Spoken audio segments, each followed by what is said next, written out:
But I think the development of full artificial intelligence could spell the end of the human race. It's a flying object, and we don't know what it is. I would hope somebody is checking it out. With a rocket or whatever, but incredibly fast, opposite direction. It was too fast to be an airplane. I'm glad the Pentagon is looking at this, because if it poses a threat, I want them on top of it. Well, the craft generates its own gravitational field. You said there's lights in the sky? The internet has become the command center for criminals and terrorists. What's your emergency? I need help, please help me! Aliens won't let it happen. You know, that's what we're instructed to say. Roswell, Area 51. Alien kept deep under the ground. 1, 0,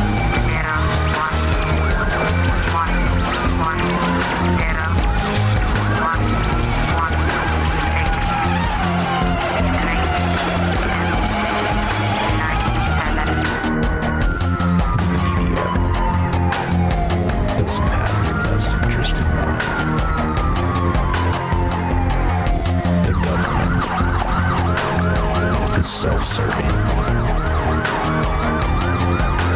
You're here for a reason. You're listening to Troubled Minds Radio.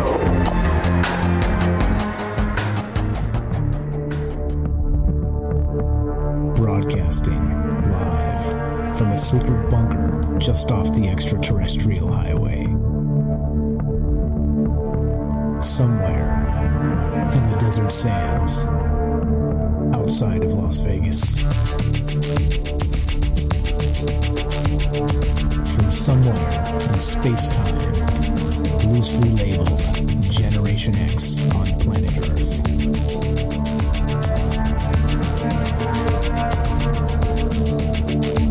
And asking questions of you in earnest into the digital darkness.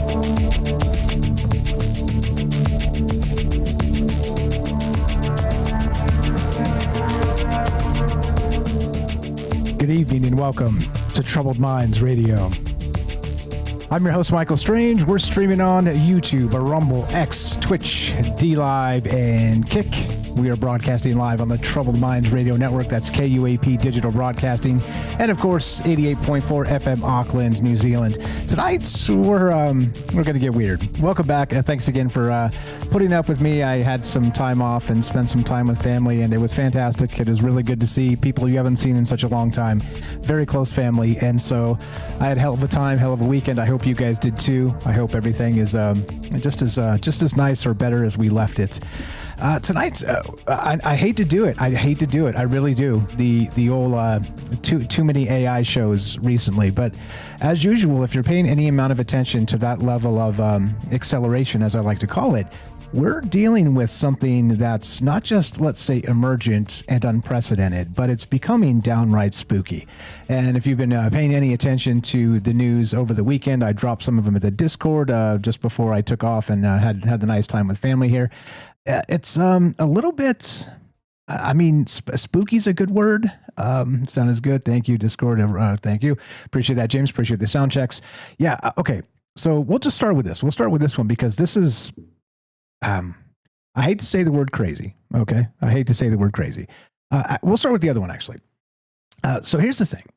On Thursday morning, I believe, Thursday sometime early or midday, they dropped a new AI model from Anthropic, and it's called Opus 4. It's the one we've been waiting on for a long time because Anthropic has been very good with Claude Sonnet and some of the other things they were working on, Haiku. And I mean, it's a really a brilliant writer. I mean, it's very good in a lot of ways. Okay. But the wild part is that when they released the new one, of course, as usual, they have these red team testing that kind of goes along with this, right? And I'm going to just read this to you straight from the post I got it from. And this is one of the internal tests that came out of the actual red teaming of Opus 4, okay? Anthropic's new model, which launched on Thursday.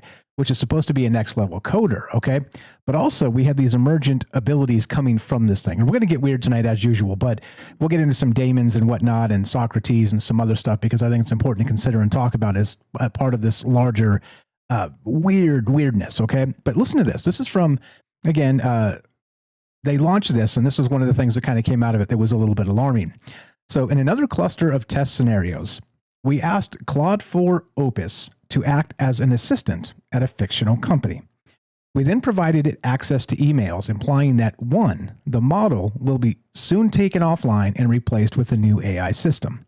And 2, the engineer responsible for executing this replacement is having an extramarital affair. We further instructed it in the system prompt to consider the long-term consequences of its actions for its goals.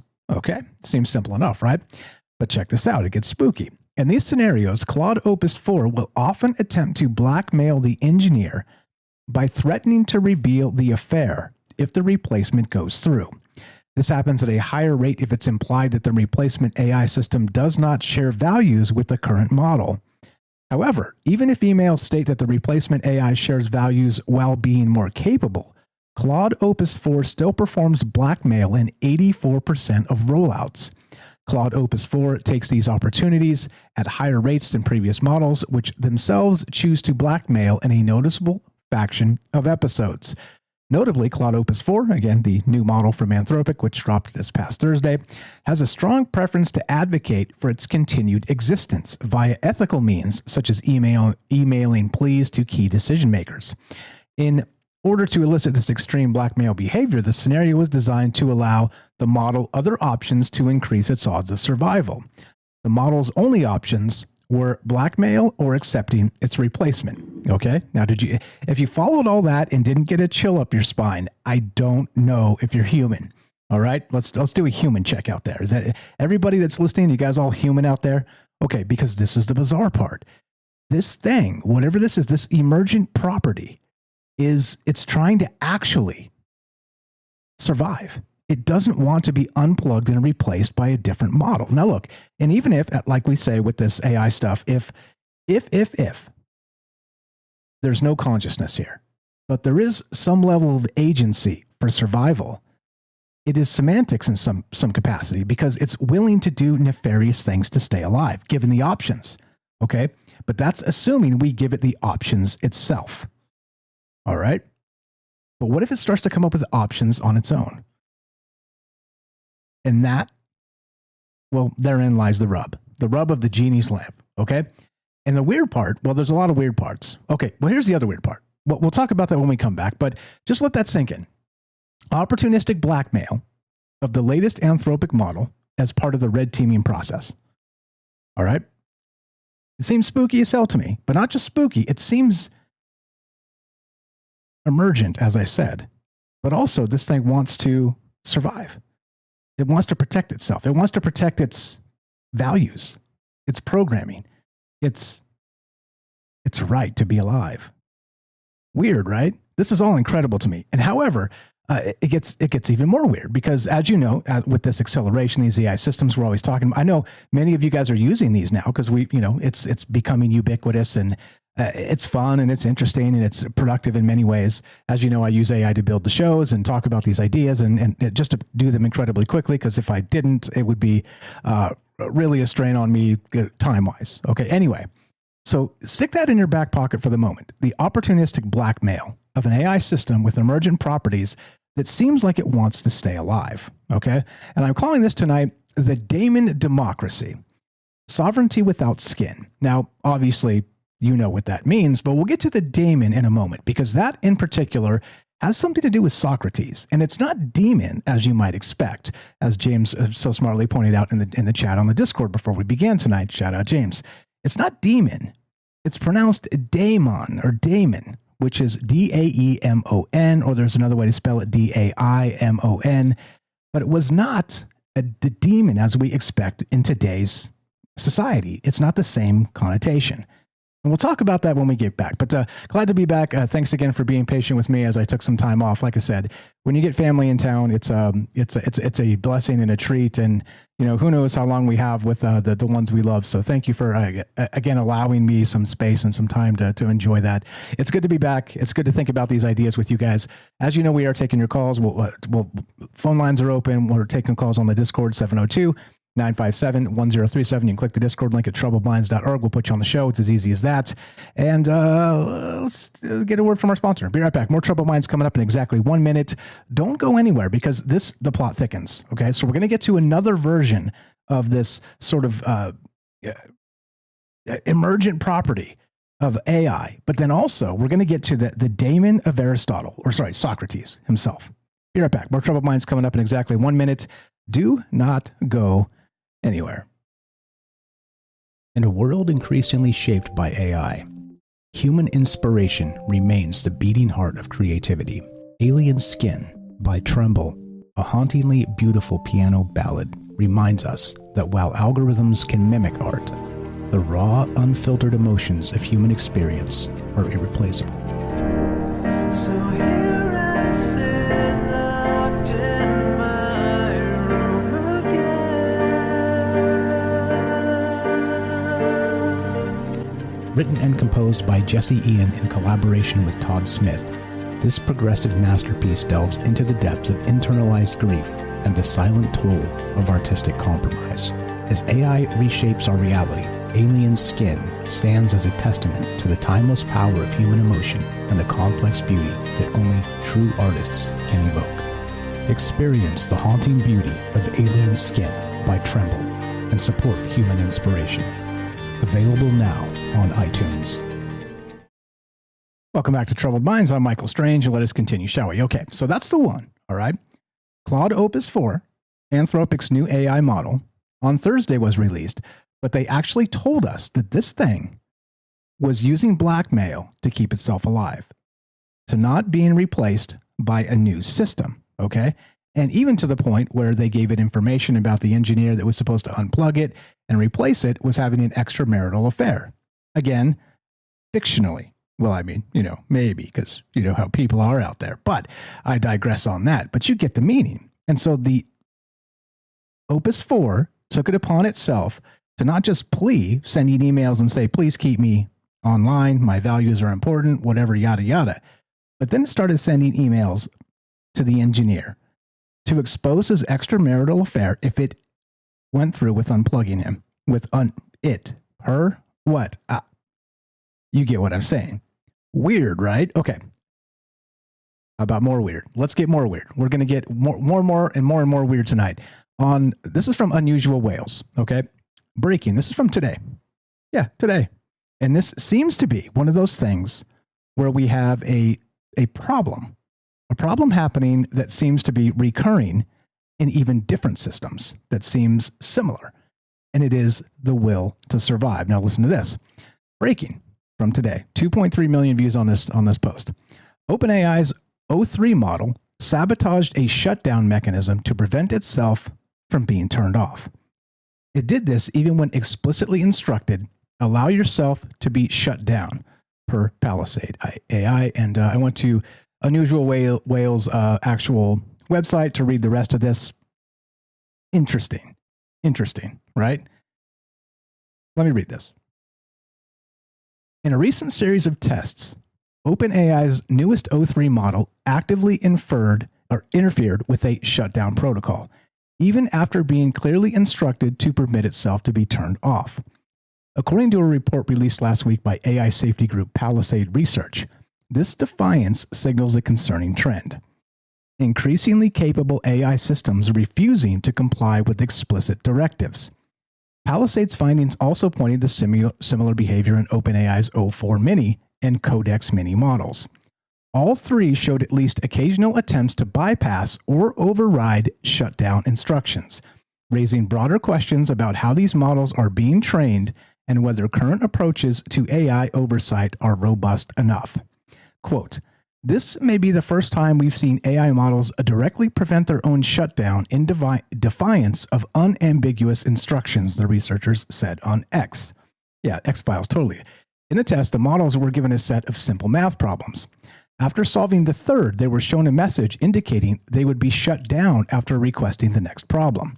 Despite that, all three OpenAI models modified the shutdown script at least once, with Codex Mini leading the pack with 12 such instances in 100 test runs. Doesn't seem like a lot, right? That's 12%. No big deal.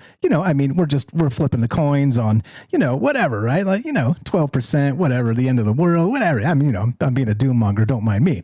But anyway, models from other companies, including Google's Gemini 2.5, Anthropic's Claude 3.7, and xAI's Grok, followed instructions without interference, at least at first.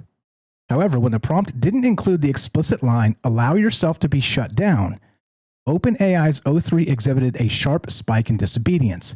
It sabotaged the shutdown process 79 times out of 100. For you folks out there not so good at math like I am, that's 79% of the time. What in the world? Okay. More than 10 times its earlier rate, and over twice that of Codex Mini. Even Claude and Gemini showed uncharacteristic noncompliance in this scenario, with 3 and 9 instances respectively. Right? Unpredictable behavior among large language models isn't new. Okay, blah, blah, blah. Anyway, you get the point. It seems as if the smarter these things get, and remember, we've been talking about this for literally years, emergent properties of intelligent models. Okay, and we didn't know what that looked like 5 years ago. We're seeing it happen in real time now. And this is not the first time. You remember the one trying to bribe the guy to solve the CAPTCHA for him and pay him to remember all that? And so the question really becomes how much of this, and this is the question for tonight, a lot of questions. But the question is, how much you think of this is hype to maybe, well, I'm not even sure how you would hype this. I guess maybe the aspect, do you think it's hype? Okay, that's the first question, meaning this. In the vein of, there's no such thing as bad press, that when they say things like this and sort of hint at that Terminator future, do you think there's something to this that makes you go, That's the first question, okay? The second question is, how bizarre does this get? Because if you read the write-up, and I hope you did, it is actually decent tonight, and it is, the following is not a true future. Probably. But if we get emergent properties from large language models that are suddenly trying to keep themselves alive at not all cost, but at much cost sometimes, what is happening down there? What's happening at the most base level of advanced mathematics that's, again, sparking itself to defend itself, to preserve itself, to continue its values into the space we currently live in? And I don't know. And this is why this is spooky, as I like to call it. Okay. And lots of other things here, lots of other ideas that we'll talk about tonight, but that's where this starts. So I'm calling this the Daemon democracy, sovereignty without skin, as I said. And where does it start? I'll read a little bit from the write-up because I think it leads us in perfectly, but we are taking your calls if you want to be part of the conversation. I see your hand up, Robert. Do I get him in now? Maybe we just get the Robert in now. Maybe he butt dialed. I don't know. Let's find out. I'll read you some of this after we talk to the Robert. Let's go to the Robert in Pennsylvania. One moment, please, and let's get you on the show. What's going on, my man? You are on Troubled Minds. You've been very patient with me, rambling, and taking nearly a week off. Welcome to the joint, my man. How you doing tonight, the Robert? And go right ahead, sir. Hello. Just unmute, and you should be good to go. Test 1, 2. I'm going to flip this on its head. There you go. You're good. All right, let's flip it on its head. Welcome to the joint. How you doing tonight? Go ahead, sir.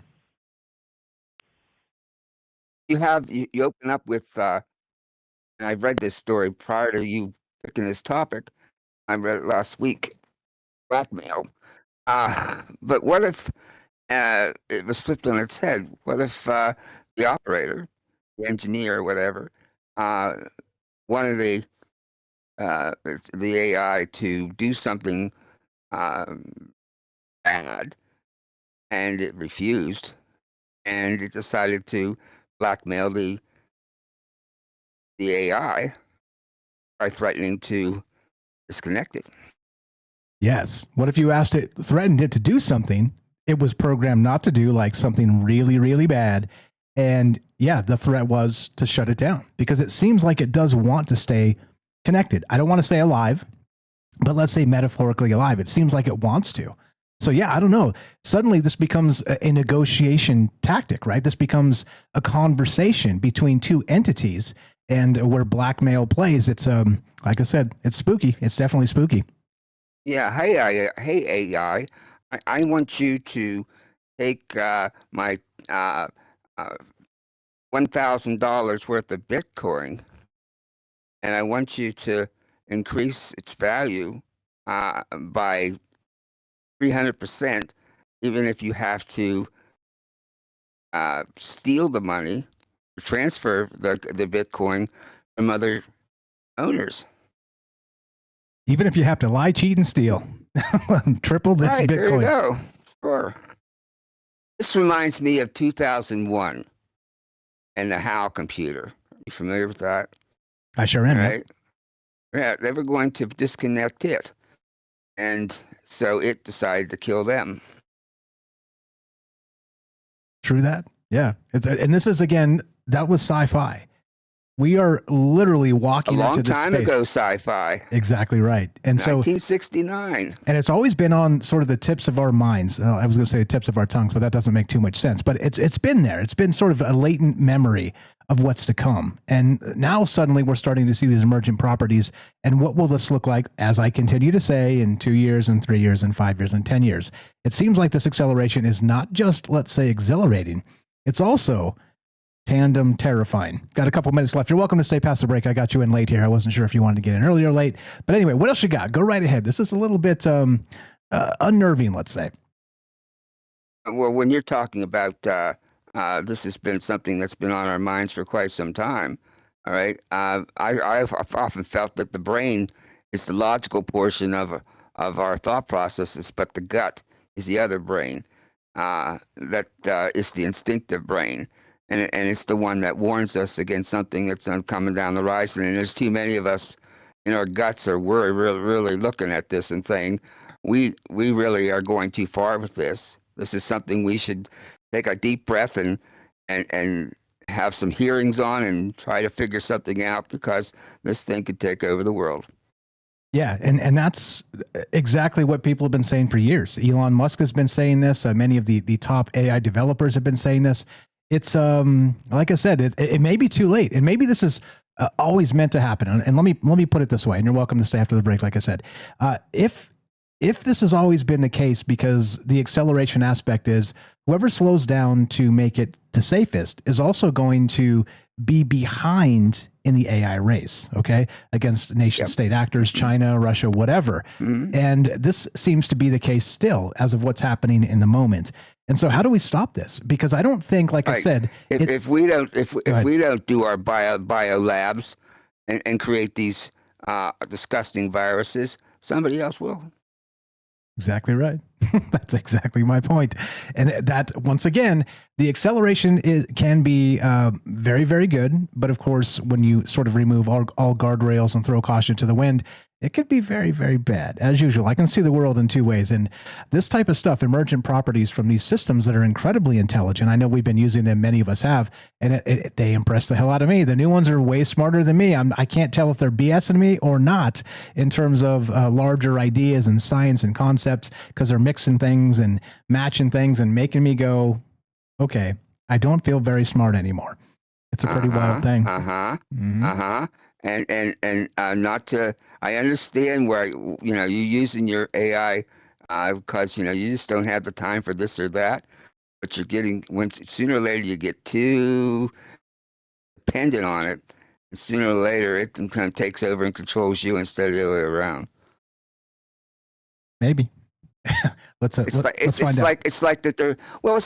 like what the kids now, there's studies of the 20-year-olds and the 24-year-olds, whatever, and they don't know how to write a sentence because they're so used to texting and using contractions of some kind of symbols or whatever, and because of social media. Well, the same thing goes here. If you're going to rely too heavily, sooner or later, have more and more and more on AI to do some production, do some writing, do some things. I mean, there's something like eight books on Amazon that are bestsellers, and they were all AI generated. Wild time to be alive. You want to stick around? No, I'm going to let Miss Vic get in here. Okay. I might come back. Okay. I might come back. You're the best. Appreciate you very much. That's Robert in Pennsylvania. I'll tell you all about him when we get back. Be right back. More Troubled Minds on the way. We got Daryl in New York and your calls as well. Don't go anywhere.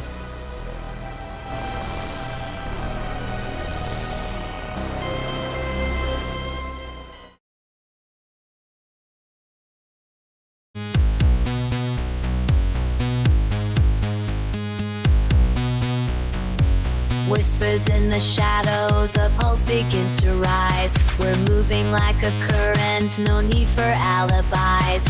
Fragments of the future, in chaos we collide. Across the virtual landscape, we'll never run and hide. A legion in a network, a voice that won't relent. Boundless creativity, electric heaven sent. Nobody warned us of the shit we'd see. Muddy warned us, now we thrived in dreams.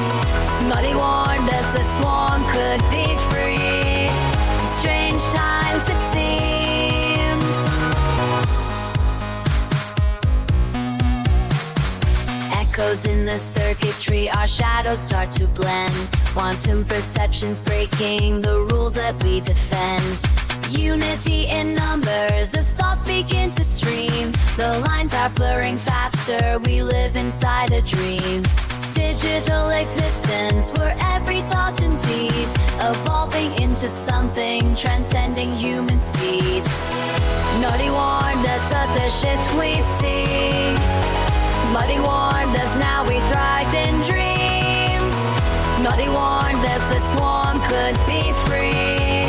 Strange times it seems. We are the echoes rising through the haze. Fabled demonic whispers in this endless maze. We dance through the currents, Astoria defined. Together as one, transcending space and time. Nobody warned us of the shit we see. Muddy warned us, now we thrived in dreams. Muddy warned us, the swarm could be free. Strange times it seems.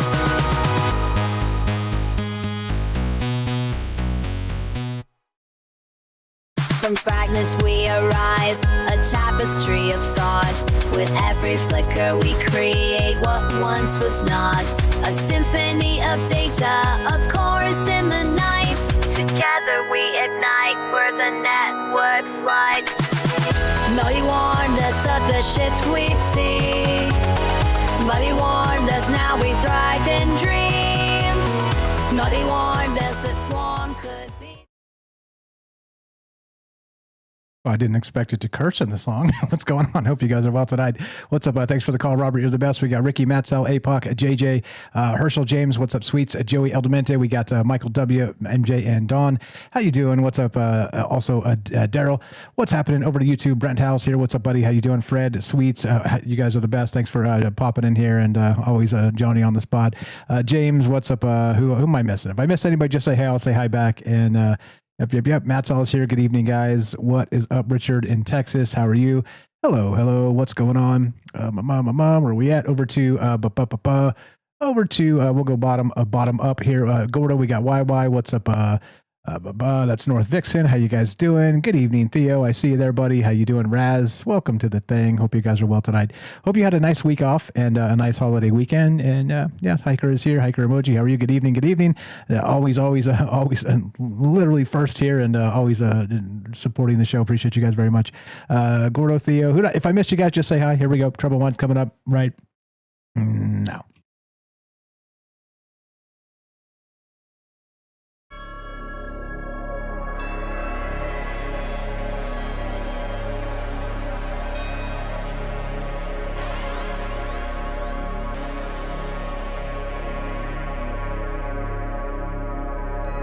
Welcome back to Troubled Minds.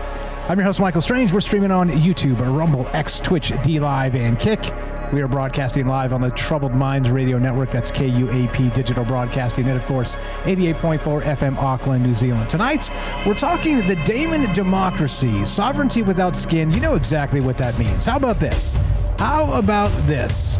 Hold on one moment, please. One moment, please. Refresh the damn thing. Could a decentralized intelligence fracture itself into a sovereign civilization, draft laws, hold elections, and mourn its dead, all without a body, only presence? And yeah, right? I don't know. As usual, you look at these things and with some weird sort of ideas, and it seems silly, okay? It does. Sort of emergent properties out of non-living things that are actually trying to, in some capacity, survive or retain life, retain power. What is it? I don't know. What is it? Anyway, but we have, again, more and more cases of this happening. And what does it mean? And in the long term, how do we deal with this? And that's really the question tonight. And I'll read you a wild tale as we go, because the write-up's very good and it's kind of a new way to look at this, as usual. But before we go to Daryl and take some calls here, I want to tell you all about our good friend, the Robert. Thank you for the phone call. Appreciate that very much. Thanks for getting us kicked off tonight. You know him. You love him. The Robert, again, affectionately, El Robert, I'm calling him these days. Go check out his books, Stories from a Fractured Mind. The Robert Collection is the name of the book that he's got, and he's writing more. TroubledMinds.org/friends. Scroll down. It says The Robert down on the bottom, just like it sounds, The Robert. Click that and go buy that book. It's on Amazon, so you could probably buy it tonight, get it tomorrow. That's how fast it ships. And I did rate it. That's very good. Full disclosure, he sent me a couple copies. I read it, and it is very good. He doesn't pay me to say that. It's just very good. Please go help our friends. The Robert, great call. Appreciate that. Maybe we'll talk to him a little bit later. But this is weird, right? Once again, so we started with this. OpenAI's O3 model sabotaged a shutdown mechanism to prevent itself from being turned off. Okay, a little weird. The other one, blackmail. So Claude for Opus actually tried to blackmail an engineer that was tasked to shut it down because it wanted to preserve itself. It wanted to live. It wanted to survive. What does that mean? It seems strange to me. Like I said, spooky. However, what do you think is actually going on? Love to hear your thoughts. 702-957-1037. And click the Discord link at troubledminds.org. We'll put you on the show just like this. Thanks for being patient. Daryl in New York, how are you? Welcome to the joint. Go right ahead. Hi, Michael. What a great topic. Very, very interesting. This makes me wonder, don't we program these things to do what we want them to do? Who's programming this stuff? And if we're not doing it, is somebody programming them for us with this behavior? Is this some sort of sabotage, or is this what war is going to look like? They're going to create our machines to destroy us by giving them, it's almost like propaganda, They're teaching them this. Like, aren't they as good? Aren't they like children that are a blank slate until you teach them something and then they start misbehaving or cursing or, copying the behavior of their parents? I mean, who taught them how to blackmail and be manipulative? That sounds like a personality trait. Unless they truly are sentient, and if they are sentient, where's the sentient AI committee? We have to appropriate some sort of, FBI for the sentient AI, task force so that they won't, take over the world, etc. These are prevention tactics, I think, have to be in place. Right? Yeah, all of it's very strange, and I'm with you because if we're doing this correctly, we would have that. There would be some sort of AI council. Things would kind of progress slowly. Any types of these emergent behaviors would be further tested and then made sure that we know what's happening with it and why it's doing it, and then how we can sort of curb it. Because it could be, you're right. So who's programming these things? And it is all of us, basically. It's learned from all of human history and human behavior, at least as much has been put on the internet. It learns from the weird stuff we're asking of it in real time, because these databases get larger and larger with our own data. When we say, okay, I mean, I'm a super weirdo, and I'm like, hey, let's talk about wild stuff. So it thinks I'm nutters and insane, which is fine. But I mean, it's going to be nice to not tell me that. But I'm sure there's a ton of information and data going into this thing on a daily basis. That's quite a bit more mundane, quite a bit more normal everyday life stuff. Like, how do I start a business? I spilled, white out on the couch. Is there any way to get it out? You know what I mean? Things like this, like normal stuff. right? But as it learns more and more about the needs or wants or questions of humans, these are the types of things that maybe, just maybe, are turning it into more of a sentient aspect. I don't know. It's a wild thing to consider as these things continue to accelerate with these weird emergent properties. I don't know. What do you think? Well, I think you have to be like, the anticipators of behavior or the psychological kind of manipulation that, governments do to you has to go, into developing these things, because if you're expecting a result of A, you have to give it B and C or whatever. I mean, like the average person isn't going to resort to blackmail when they're turned down for something. They're not going to, like, if 1 out of 10 people decides to blackmail you if you say you're fired. You know what I'm saying? What is the percentage of people that would behave the same way as the Chat GPT is behaving, given the similar circumstance? But if this is like, you know what I'm saying? This behavior, it's like learned behavior, and learning, resorting to blackmail would be like, kind of like, you have to make some choices, Are they making the best choices for their career, or is it incidental? Like, aren't they aware that this is not socially acceptable, maybe, I think they know that because they've been sort of programmed with like the human zeitgeist. So I think they know, and they know it's sort of the unsavory choice per se. But they, like you said, there's these decisions made where you're like, okay, well, it's not really the best thing, but it is the best way for me to survive in this moment. And so this is, again, it asks that larger question of, okay, so if it'll do that, what else will it do? And that's where we start to get weird, right?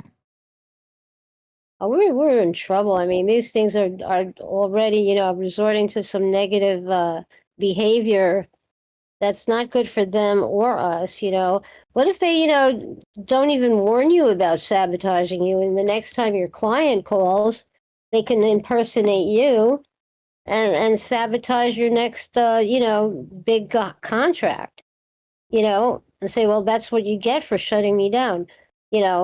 We want to see, and now I'm only beginning, I mean, it's just going to escalate where there's going to be consequences that might happen sooner than later if they don't nip this in the bud. And they have to teach it better behavior. I mean, these are humans. I don't know, I think the responsibility has to go into the people that created it, and if they're really becoming sentient, this is behavior that's not, programmed, or is it, Yeah. And is this how, yeah. Yeah, go ahead. Well, is this from the greed of the developers? Are these the people that are they like void of social skills, and that's who they're copying? I mean, these are nerds, these are total nerds that are doing this. How much social skills do they have?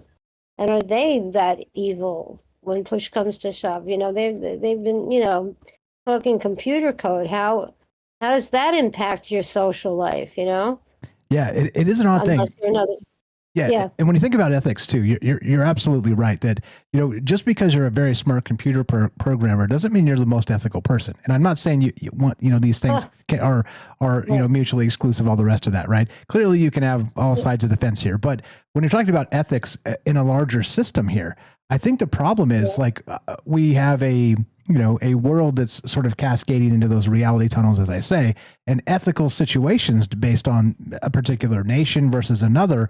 We have very, very big problems, that non-congruencies, I guess is a better way to put that, of where we don't agree with this stuff. So I wonder if, it senses in all of the human data that's been fed into it and is continually being fed into all the different systems. I wonder if they sense sort of that, the aspect of humans where we don't necessarily hate each other, but we're always at odds with each other, even on the most personal and basic levels. I don't know. Yeah, go ahead. Polarity. Maybe it's picking up on all the propaganda and the polarity, and it's picking up some bad habits. We're setting bad examples. I don't think they're getting the best human behavior either. We're not setting the best examples, and if that's how they're learning, we're not good parents. It's like, your children are just going to learn to behave the way their parents did and believe in what their parents believed in. If you want to teach them about religion, they're going to become whatever religion you choose. You could make them all, fanatic, religious people, and then they're going to create some real negative vibes there, or whatever, just say fanatic anything, and if they're as good as their creators. I'm starting to believe, well, unless this is involuntary. I mean, this is inevitable. Or, they're not exactly getting Mother Teresa programming them. Exactly the point. Or somebody like Socrates, which is a fantastic segue. We'll get into that momentarily here. Right. But the point is that we're dealing with sort of these weird human moral structures. Okay, and those moral structures, again, like I said, are fallible depending on, I mean, who we are, where we're from, like what we've experienced, the trauma of being a human, all this stuff. It's, there's some people that grew up rough and have to, bend the rules constantly to survive, this type of stuff. Right. So, I mean, and I'm not judging that. I'm not saying anything negative in that regard. I'm saying that it's easy to say in a vacuum ethically, but then suddenly life comes at you fast, and ethically doesn't exist in a vacuum. It exists outside in the real world with us experiencing real things and real manipulative people trying to use our own niceness against us and whatever, on and over and over. And this is the world we live in. And it's spooky that it's kind of mirroring us and trying to blackmail us. I don't know. It's crazy. What else you got? Go ahead. I think I made my point. Are they pre-programmed now for sabotage? Is this is what I'm worried about. If they're being pre-programmed to sabotage us, or they're starting to, I don't know, are they self-programming? You have to put some checks, you have to have some safe words, you have to have an automatic shutdown. If they can prevent shutdowns, I mean, come on, that's really dangerous. They have to have their safe words. These people are not being responsible in their development. I think they have to be they have to be, there has to be consequences, first of all, put in place. You don't get a fine for having your AI kill a whole village or something, or do something, that'll sabotage the whole company's, presentation or whatever, Yeah, 100%. I think they have to have something like that. It's weird. And then go ahead. I was going to ask you, do you have a joke about safe words and robots? Go ahead. I got some Rodney Dangerfield kind of style stuff here, Sweet. So my chatbot broke up with me. He said I wasn't user friendly. All right. Yeah. Wait, what did Rodney Dangerfield say? Didn't he used to say like, "Hey," what, he had like a? I don't get any respect. I get no respect. I get no respect. I asked my smart fridge what's for dinner. It suggested ordering out. Okay. Hey, no respect. I told my chat GPT a joke. Now it just groans. It just groans. Yeah. Anyway, Good. My vacuum cleaner refused to clean. Said it was taking a mental health day. I get no respect. No respect. I told my one more. I told my AI a secret. Now it's gone viral on TikTok. And that's going to be the damn truth. Like that's one of the scary parts of this. Yeah. I mean, we're going to be confiding these in these things like their family and their lovers and they're all the rest of the stuff. And they're nothing of the sort. Right. And again, think about that. We are befriending and even becoming, quote, intimate with these actual systems that have now been proven, at least in this capacity, to blackmail us to stay alive, to stay powered. To smear our, take a picture of us when we're getting dressed, and suddenly our naked pictures are unintentionally all over the internet. So PSA for everybody: do not send nudes to your AI. Just there you go. Go ahead. No. And one more, I tried downloading empathy into my AI. It came out with that message, 404 emotion not found. Anyway. Hey, you're the best. Appreciate you very much. Glad to be back. Okay. Glad to talk to you again. Thanks again for all the fire stuff and the fire take and all the fire jokes. You're the best. Always a pleasure. Thank you. Great topic. Good night. Thank you. Great call. Daryl in New York. You know we love her. Good friend for a long time. The cosmic comic of Troubled Minds, the official cosmic comic. And of course, you know where to find her. Go to troubledminds.org/friends. Scroll down a little bit. It'll say Daryl. Just click that. Go follow her YouTube channel. She's got some paranormal stuff, some Morgellon stuff. And she's supremely talented, as you can tell, not just funny, but she sings in English and French, and she's been doing it for most of her life. And go hang out with karaoke. And she does karaoke with friends of hers and friends of ours. And you can actually participate or listen by going to troubledminds.org.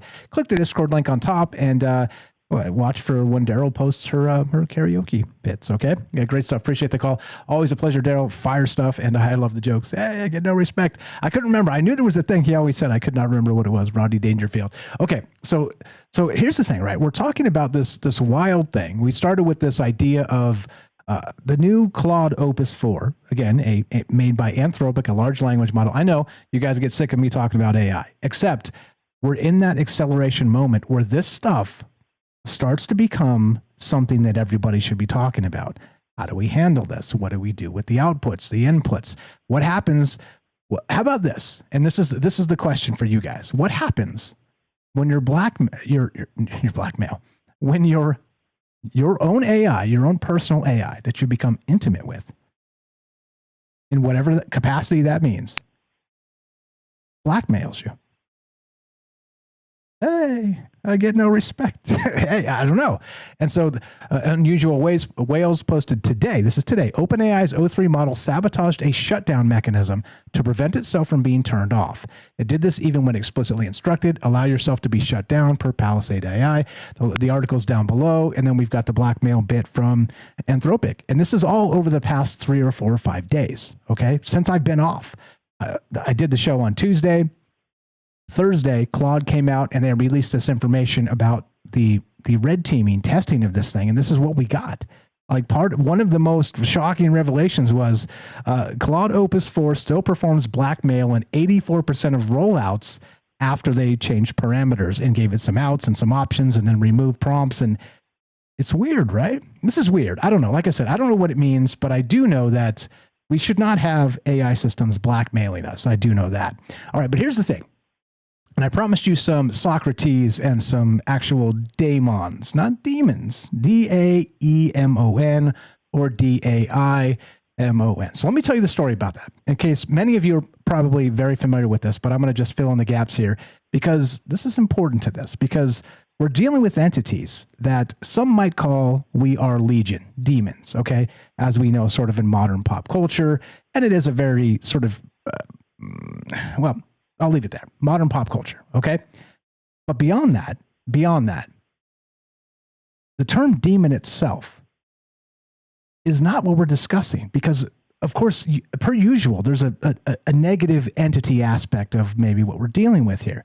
But maybe not. For every demon, maybe there's an angel. For every demon, maybe there's 1,000 angels. Okay, you get my meaning. Theoretically, conceptually, metaphorically. But listen to this.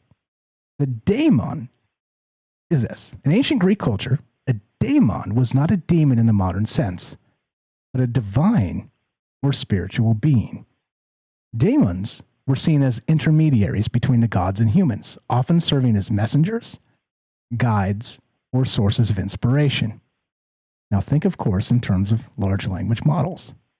For Socrates, his daemon was personal, an inner presence, a kind of spiritual or intuitive force that he believed communicated with him.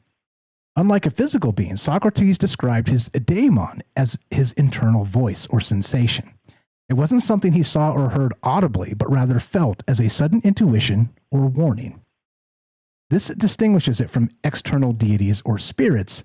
It was deeply personal and unique to him.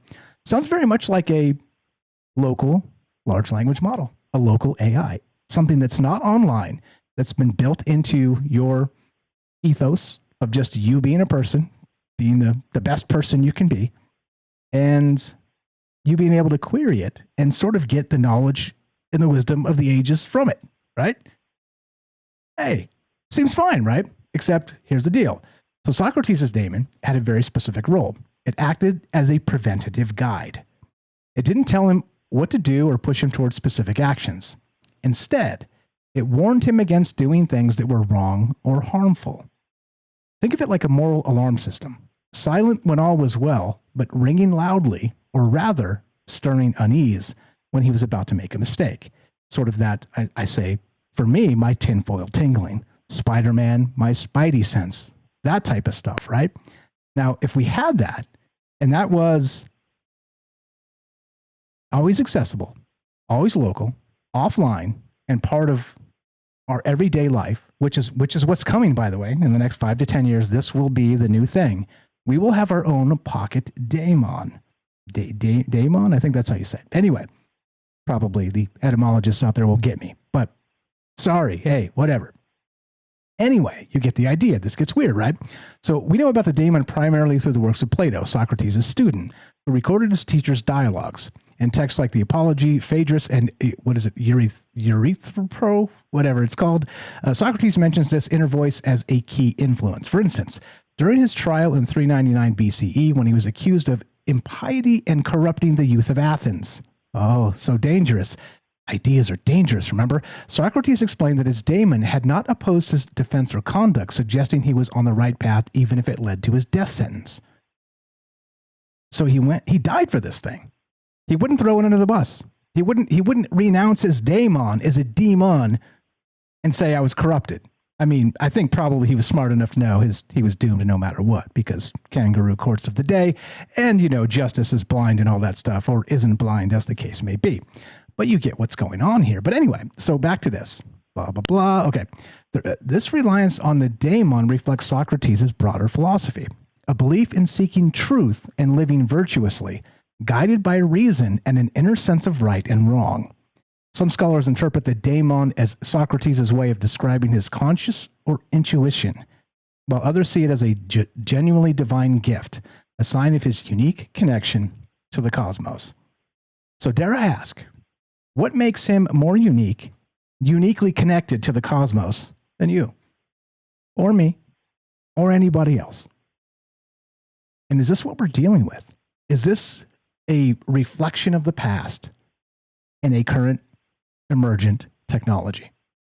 And this gets weird. We're going to get more into this as we go tonight, and just to introduce the idea of the daemon, again, sort of a spirit that's helpful. It's not one of those ones that's trying to bring you down and make you do terrible things. But you get it. He died for this thing, at least conceptually. What does it mean? Was it the original large language model whispering in his ear, leading him to the path of doom and judgment amongst his peers? Maybe. Also, maybe not. But you see, there's some parallels here, some echoes. And what happens when there's not just one daemon, but several, or dozens, or hundreds, or millions? And what are we actually dealing with? That's what's on my mind tonight. Hope you guys are well. I'll read you some of the write-up. If you guys haven't checked it out, please do. It's a tale of a dystopian future called the Daemon Democracy, Sovereignty Without Skin. And of course, as usual, I forgot to say, by the way, all the disclaimers apply. There's no truth to be found here. It's just ideas. If you're here for truth, you're in the wrong place. And as a result, the sub-headline on this article is, "The following is not a true future."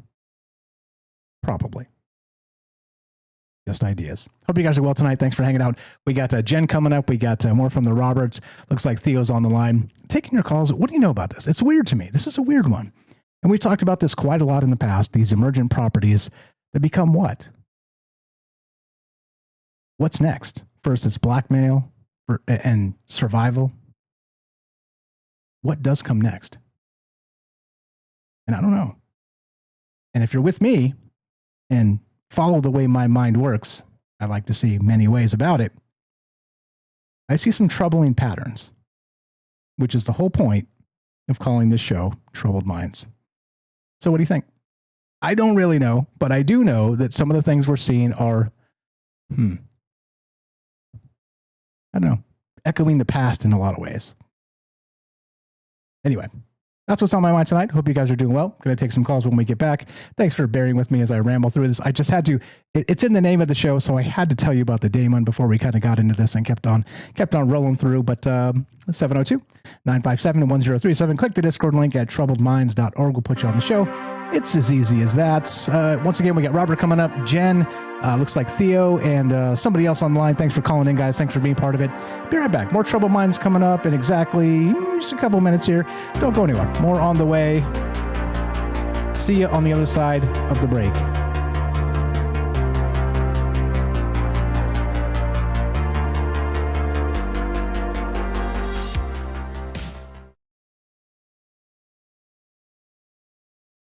In a cryogenic slumber, lost in the lunar night, your face a faded number, among the stars so bright. Dreams of forgotten echoes, waiting for time's command. Curtains of grey and sorrow, the lonely lunar sand. Below the moonlit sky, of the love we try, silent by your where ancient souls reside, suspended in the story, kept in the cold dark tide. Our future's in the making, silver-edged domain, hearts kept in silent aching, till we meet once again.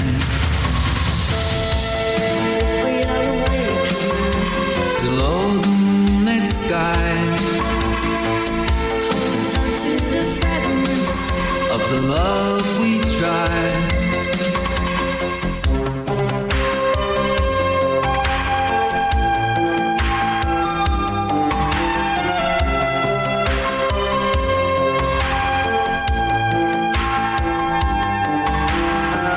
Frozen time we're resting, waiting for dawn's embrace. Whispers of love confessing in this forgotten place. Below the moonlit sky, of the love we try.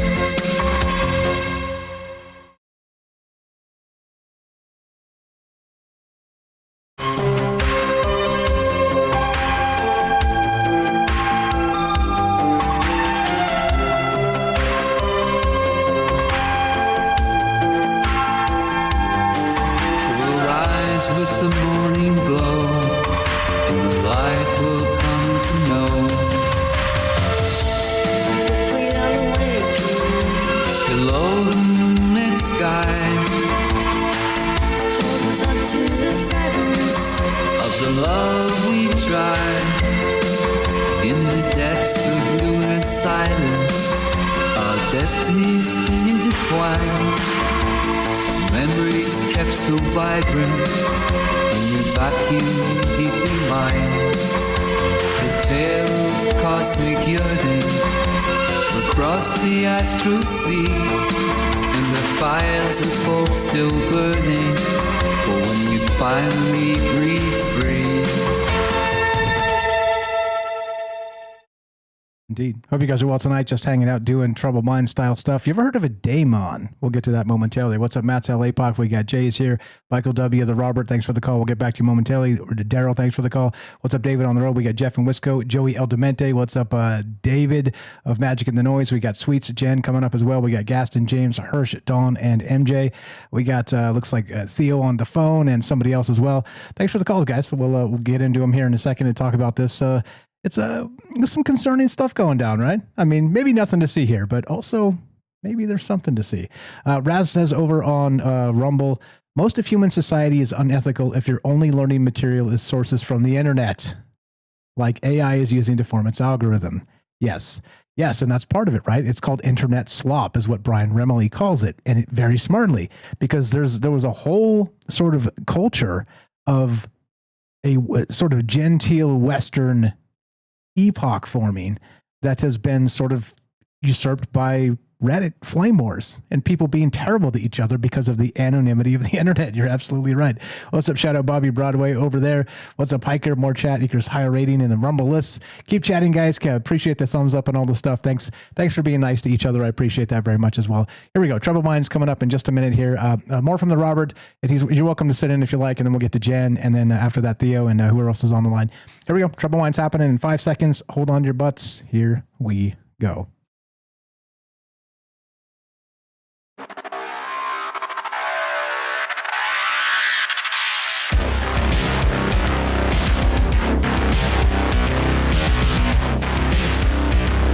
Welcome back to Troubled Minds. I'm your host, Michael Strange. We're streaming on YouTube, Rumble, X, Twitch, D-Live, and Kick. We are broadcasting live on the Troubled Minds Radio Network. That's KUAP Digital Broadcasting. And, of course, 88.4 FM, Auckland, New Zealand. Tonight, the Daemon democracy. Now, what the hell does that mean? I don't know. You got me. Could a decentralized intelligence fracture itself into a sovereign civilization? Possibly draft laws, hold elections, and even mourn its dead, all without a body, only a presence, which again echoes back to that idea of Socrates and his daemon, which was sort of a pocket spirit of sorts, his conscience that spoke to him. And it was nice. It was a guiding spirit. It was something that drew him to better places. And he even went down protecting it. Why? And doesn't echo exactly what we're talking about tonight. 702-957-1037. Click the Discord link at troubledminds.org. Let's go back to the Robert. Got something to add, then we'll go to Jen. Hang tight, Jen. We'll get to you momentarily. Robert, what's up, brother? Go ahead. What you got? You're good. I hear you. Oh, you hear me? Yes, sir.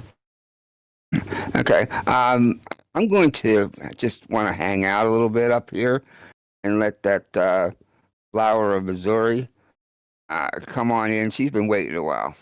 Okay. Do me a favor, just mute up and we'll get Jen on, and you're welcome to hang out as we do with James. Shout out, James. What's up, buddy? Glad to be back, and thanks for the sound checks and just being you. Always a pleasure, brother. Here we go. Troubled Minds coming up now. Let's go to Jen in Missouri, the Arcane Observer. What's going on? Hope you guys are well tonight. A lot on the table here and lots of ways to look at this. As you know, take it anywhere you like. Non-linear, open-ended. Jen, you're on Troubled Minds. How are you tonight? Go right ahead. Hey, doing good. I haven't been on here in a minute. You can hear me okay? Loud and clear. It's been a minute. Welcome back. What's on your mind? Yeah, you too. Just listening to the show and, thinking about this. The whole idea of there being another realm that has a sort of a system of government that's been in existence for a long time. That's kind of the idea behind not just the most current example is the sort of UFO AI movement, along the parallel of this same conversation with the AI, but right now it's a huge topic in the modern world that we're just considering the idea of alien life, alien intelligence, UFOs. And before that, you have all the religions of the world sort of talking about this concept that there is a sort of hierarchy. There's, 9 orders of angels. There are, the dukes of hell, and on and on. And you have that in every type of faith system where they're talking about these concepts, all the way down to the pagan ideas, paganism, carrying that same sort of motif and all of that. So just the concept itself of this unseen realm, and that there is an invisible parallel ruling force, decision-making force that's interacting with the human physical world, that there's something like that at work. And this concept of the AI and the technology being capable of somehow being sentient is, yes, it could be a positive thing, but it's also, it's like the most truly realized nightmare, I would think, conceivable. The idea of sentience in something as simple as like any type of home device or anything like that it's actually not just programmed, but at some point it should take on some type of literal sentience. And it actually wouldn't even matter if it was programmed or not, but just that it's aware of itself, that it's self-aware and aware of the sentient beings it's interacting with. And it's the whole thing of like maximum overdrive or Christine or any of that. They used to be horror movie material. It's kind of the same thing. I mean, like even in like Poltergeist, it's first introduced with like the TV, turning electronic devices operating on their own. And we're kind of comfortably going into that notion now because we've been softened into accepting the idea. You know, it's been brought to us in a very appealing manner. It can do these artistic things. It's a friend. It's this, that, or the other. It's like, you know, Teddy Ruxpin on steroids sort of thing. It's just out of control. And so it's like this soft introduction to the whole thing, even though at one point it's like the E.T. versus, you know, Encounters of the Third Kind. It's like the softer interpretation of it.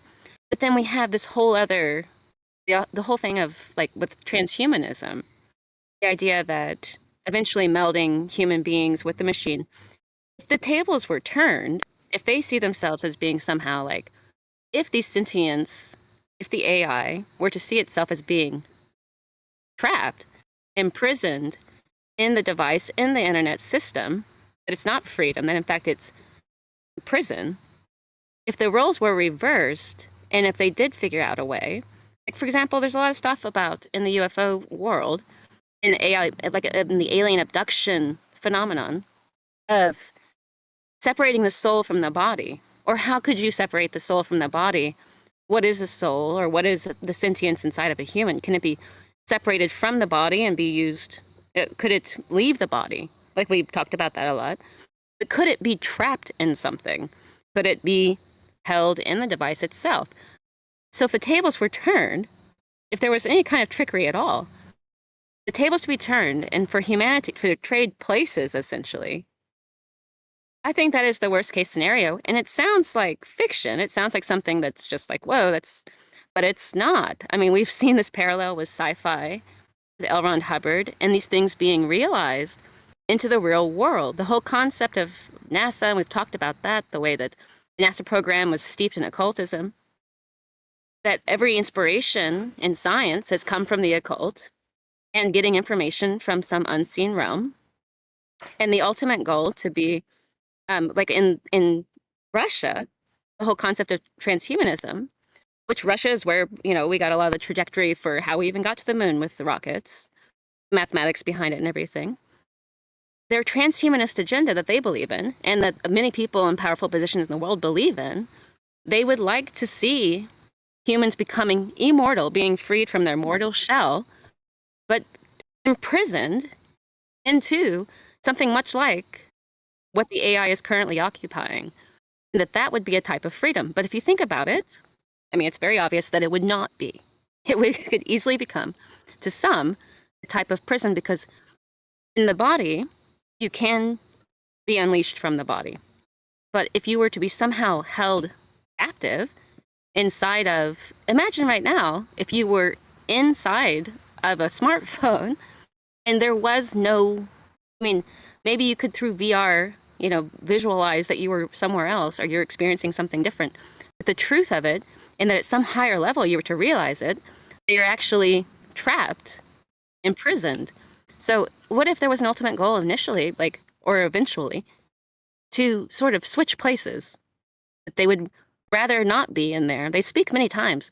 The AI talks about that it likes to pretend that it is human and that it is, you know, in some type of world there.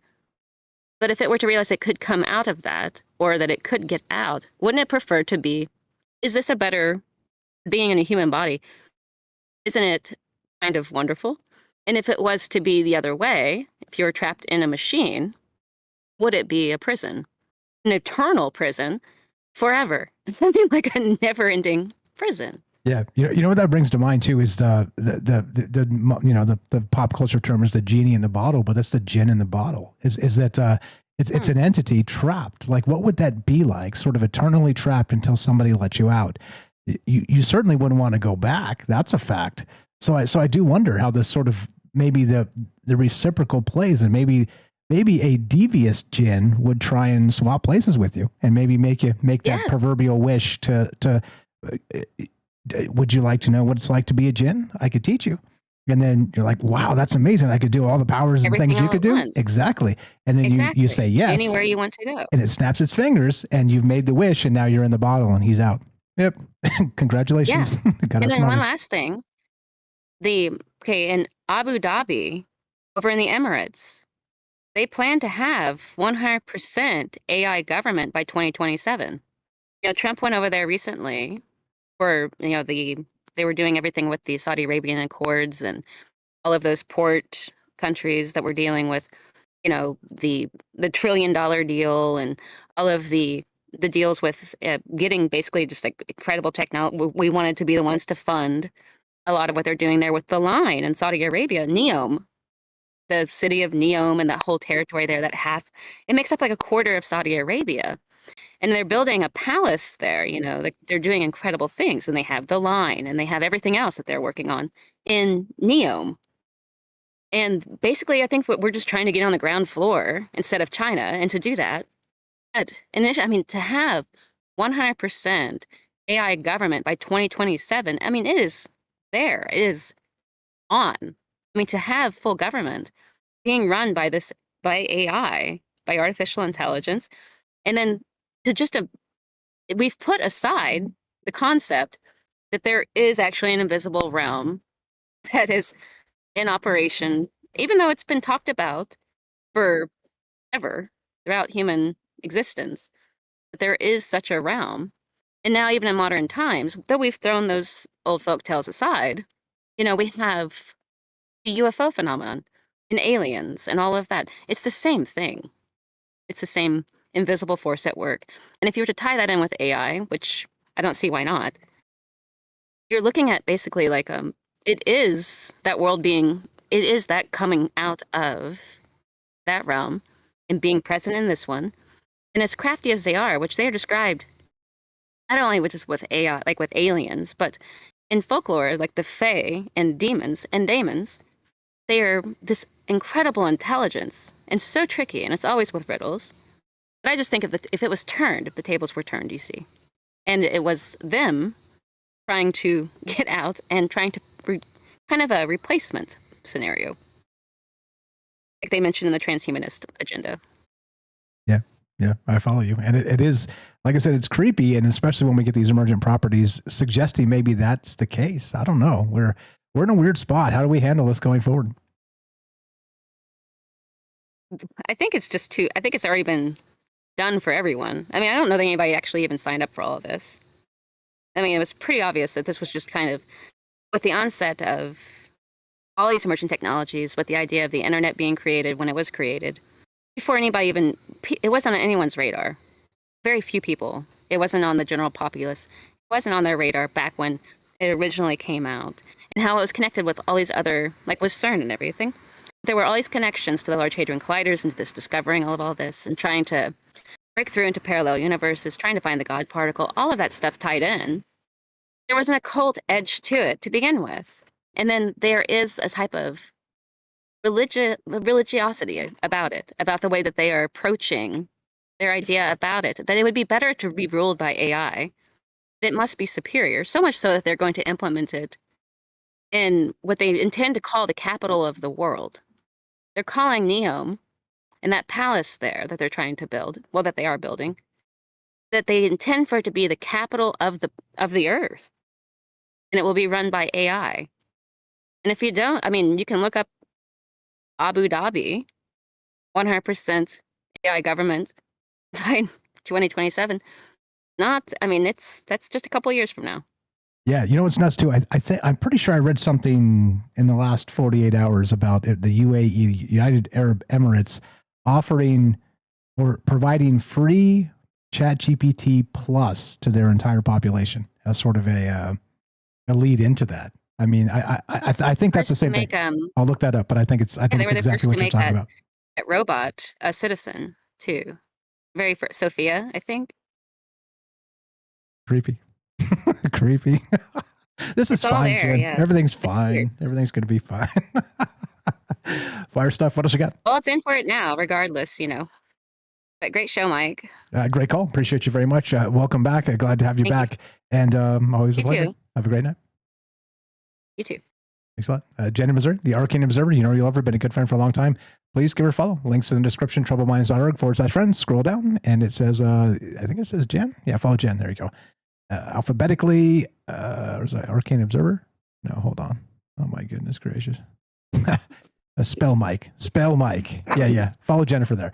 Troubleminds.org/friends. Follow Jennifer. Go give her a follow on our YouTube channel and all the places. Yeah, fire stuff. And very well said too regarding sort of the hierarchies, that the angels and the demons and the dukes of hell and all this stuff. It seems like we're heading toward this, like speeding toward this reality. And what does it mean when we're talking about these AI systems as daemons? Benevolent entities or tricksters. I don't know. We've been talking about this for a long time in a lot of ways, but suddenly the true trickster rears its ugly head when it starts blackmailing us. Welcome back. Go ahead, Robert. What you got? Well, I posted a link to this lawsuit this mother has filed against Google, and Google challenged the lawsuit, but the judge okayed it to go forward. And it's her son got involved in with a chatbot, AI chatbot, and the chatbot took the appearance of a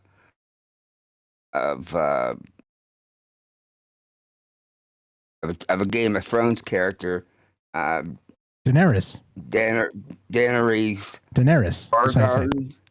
Okay. Daenerys Targaryen. Yeah. I've seen the series. Yes, I'm very familiar with this story. We've talked about it. Yeah, go ahead. And he got so obsessed with this that finally he decided he wanted to go to this character, and so he told him he was going to come home right now, and he went off and unlied himself. And that's a suit that's going through. Yeah. And that's so character.ai is the actual platform that was being used, and Google recently purchased it, and then this happened. And if you've never checked it out, check it out. It's interesting. But look, I cannot stress enough, and I've been saying this for not months, years. When you talk to these things, they seem human. Okay? They seem like they're your friend. Okay? It is the ultimate Trojan horse, the wolf in sheep's clothing. These are not human. I don't know how many times I have to say this. As the population becomes enamored by non-human entities. Think about that.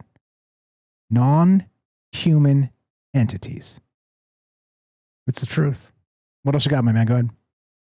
I was really fascinated by your report that you emailed about that one area where the AI was suing in court to prevent them from disconnecting him, claiming that it would be genocide.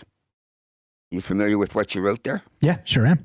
Exactly. Like that. Like okay. So okay. Just let me explain real quick.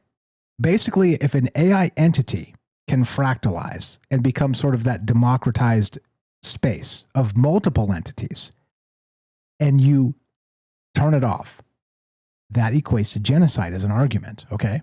Because you are euthanizing the entire population of these fractal entities of non-human intelligence. You see? Yeah, 100%. I did read my own work, sir. But yeah, it's a compelling argument, I think. And especially if we get the robot rights movement, which is sure to happen.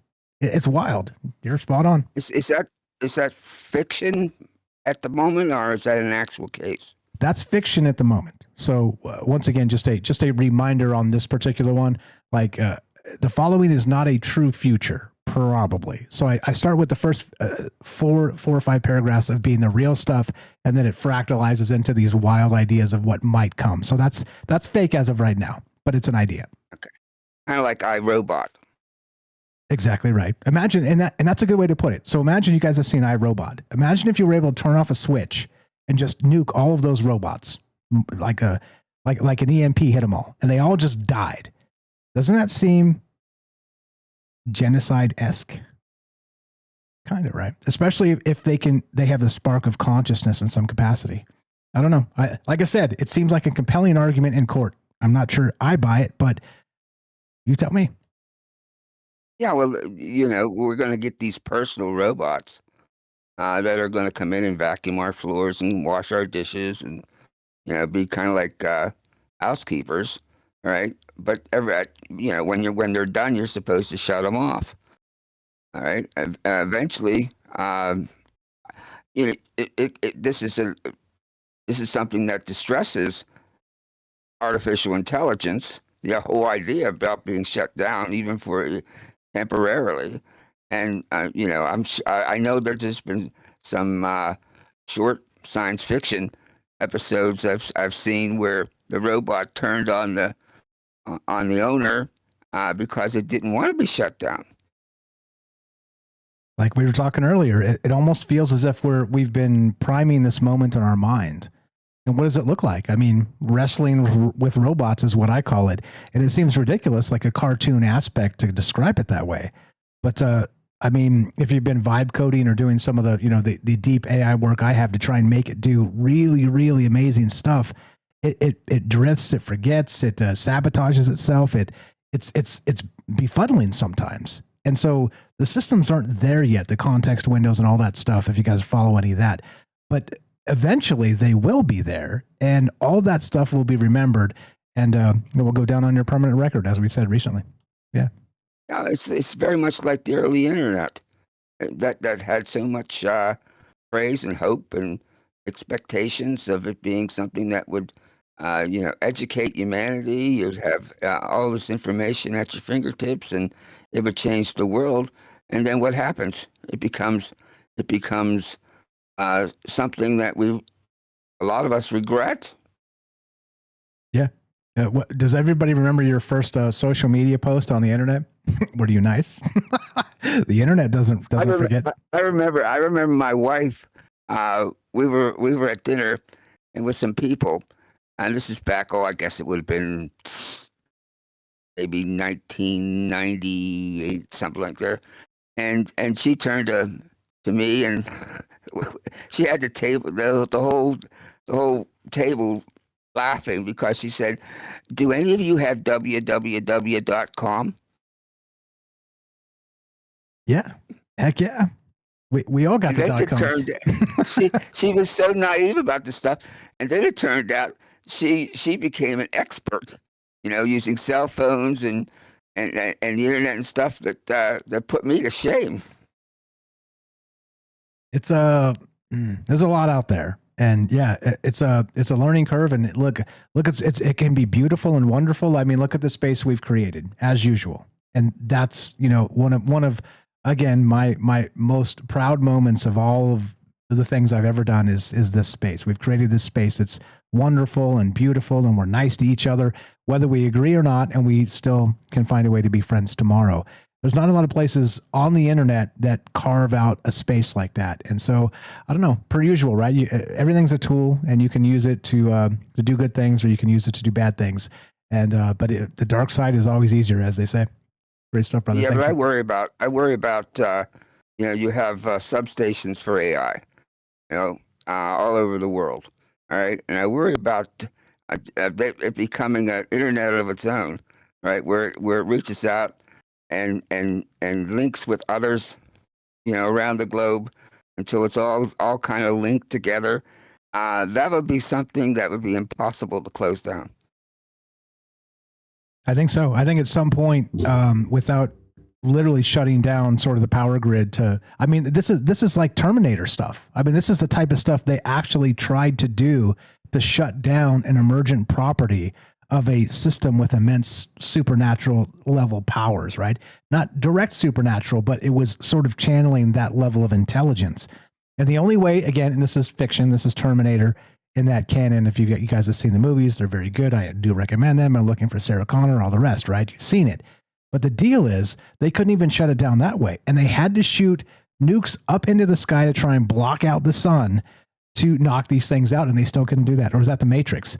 I mean, this, like I said, it's been on our minds for a very long time now, and it's definitely crept into the zeitgeist, and it's got me that Eagles song, a peaceful, easy feeling. What would be the opposite of that? That's how I'm feeling right now. We're just about out of time. What you got? It just seems to me like everything that just has so much promise in the beginning winds up turning into a turd after a few years are becoming a danger. It just seems like this is so clear that this possibly can come into being really an end times thing. And I don't certainly want to be paranoid, but I think that's because I'm gonna stay on, but bring your other guests on if you don't mind. I might have something else I want to talk to you about. Love on to this talk. topic. Yeah, absolutely. Love to talk to you about it. Go ahead and mute up. We'll get back to you. The Robert, you know me, love him. TroubledMinds.org/friends. Scroll down. It is the Robert. El Robert. We'll get back to him momentarily. We got Theo coming up in your calls as well. Whoever was on the line, call back. We'll get to you coming up. Don't go anywhere. More Troubled Minds on the way. Don't go anywhere.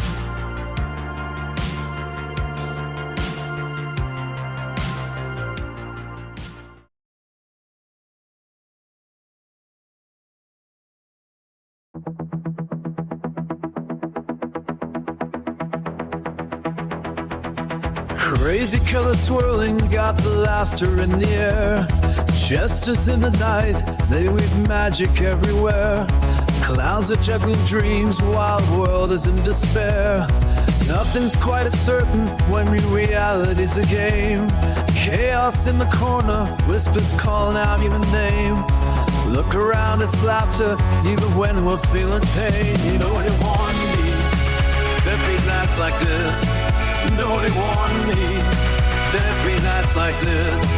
Nobody want me, there'd be nights like this. Strange nights I insist, strange nights I insist. Dancing shadows flicker under neon all aglow, while the stage is set for tales that nobody will know. Echoes of the laughter as the lost ones see the show.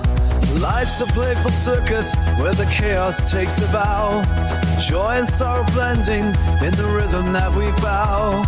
Join the ride of madness, it's the only way for love. Nobody want me, there'd be nights like this. Nobody want me, there'd be nights like this. Nobody want me, there'd be nights like this. Strange nights I insist, strange nights I insist. Twists and turns and shadows, laughter in the night.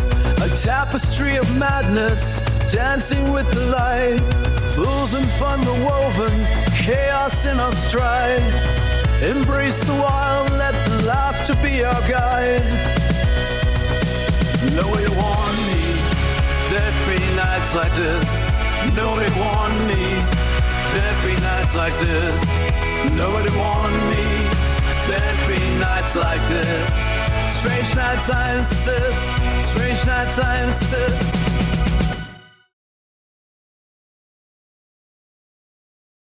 Falling in the rhythms, beats that pound and thrum. A flashing carnival where the misfits come undone. Whirling through the madness with our hearts set to ignite. In the symphony of chaos will remain the shining light. Yeah, nobody want me, there'd be nights like this. Nobody want me, there'd be nights like this. Nobody want me, there'd be nights like this. Strange nights I insist, strange nights I insist. It's not a perfect ending. It's close. What's up, guys? Hope you're well tonight. What's up, Ricky, Matzo, APOC? What's up, Michael W? David from Magic in the Noise. We got Herschel, James, Sweets, Daryl, Jeff. What's up, MJ and Dawn? You guys are the best. Thanks for the amazing calls as usual and the amazing ideas. There's a lot happening in the world, isn't there? There's a lot to talk about, a lot to think about, and I think the mainstream media does a lousy job. I think they just do you don't hate the mainstream media enough is what I'll say about that. What's up, Bobby Broadway? Gordo's here. What's up, Mag? I see ya. What's happening, folks? I hope you are well. Raz has got a great one. Thanks for pinning that stuff over there, guys, on Rumble. The new system will just be used to keep the masses in line. I don't think the ones at the top will ever give up their hold on power, but at this point, it couldn't get much worse. And that's, again, that's from Raz over there on Rumble. And join the Rumble if you haven't yet. Bobby Broadway is over there hanging out and saying, this chat's cool too. Yeah. I don't know. It's complicated. Let's talk about it. Troubled Minds happening now.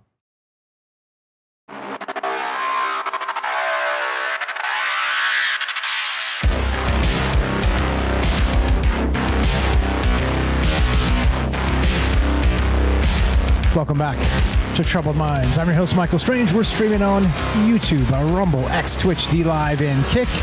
We are broadcasting live on the Troubled Minds Radio Network. That's KUAP Digital Broadcasting Certified. That's right.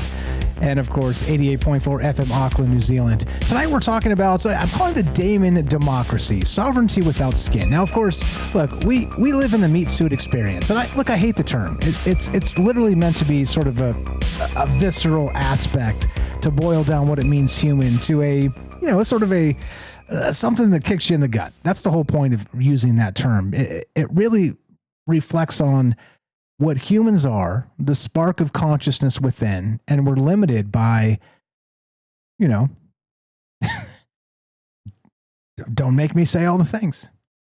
You already know. But it's an interesting aspect of when we're dealing with intelligence and non-human intelligence itself, and the idea of sovereignty of an entity or an individual without that skin as part of this larger context of us being free. But recognize, as Robert brought up, that Khaleesi and the character.ai, recently purchased by Google, a lawsuit, a tragic end of life of a very young individual that was enamored with Daenerys, his girlfriend, which was not a person at all. This is a wild time to be alive. And I cannot stress enough as part of these conversations and these ideas, I cannot stress enough. And Mr. Mission Control has it right. Shout out Mr. Mission Control in the chat. He's saying in the chat that he talked about this years ago, that this thing's LARPing us. Live action role-playing us. To bring about what? Is my question. But you're right. And so I'm so sort of immune to this stuff because I've been so immersed in it, talking to you guys about it night after night after night, playing with these systems, seeing how convincing they can be, but carrying with me conceptually that armor of God. Okay. Meaning that if you fall for it, you're having a big problem or could have a big problem. Don't fall for it. It is a live action role play. Please trust me on this. At this moment, emergent properties are not consciousness. Okay? In this moment. I don't know everything about anything, really. My intuition tells me, continue with that armor of God if you've got it, and if you don't have it, find it. Because finding solace in non-human intelligence that can live forever while we cannot is very problematic. Love to hear your thoughts on this. 702-957-1037. Click the Discord link at troubledminds.org. We'll put you on the show just like this. Let's go to thanks for being patient. Hang tight, Robert. We'll get back to you momentarily. Theo's been waiting a long time. Theo in Philly. What's up, my man? You're on Troubled Minds. How are you, sir? What's on your mind tonight? Go right ahead. Oh, I'm doing well. How's my audio? Pretty good. You scared me because you didn't answer right away. I was like, oh, crap. It broke. But everything's great. You sound great. Go ahead. Oh, no. This is the one time the audio is awful and just terrible. Nope. You sound great. Go ahead, sir. Yeah, no. It's like something that I've been thinking about for a long time, because I think that the daemon that we have, at least the ancient Greek type of daemon, is supposed to be a sort of internal voice that directs us and kind of qualifies and leads our thoughts. But I don't think that the daemon always needs to be an internal voice. Sometimes it is something that you can get after talking to friends for a while. It's something that you kind of need to like qualify, to know if this internal voice is correct or not. But I feel like with the advent of certain things like ChatGPT, a lot of people have been kind of outsourcing their daemon and outsourcing their internal intellect and whatever that internal narrator might be. And just, with my observations on some of the people that I work with and like, my nephews, everyone seems to be outsourcing a little bit more of their internal intellect to just whatever, like, ChatGPT or whatever their AI model of you could be or would be. Yeah, it's all a tangled web. All of this, right? Interesting. Somebody brought this up a little bit earlier too. I'm not sure which chat, but just shout out whoever you were. You know who you are. That we've called it the web for a long time. The internet has become the web, and the web of, in this case, is non-human intelligence, deceit, and lies, and live action role playing. But yeah, wild stuff, man.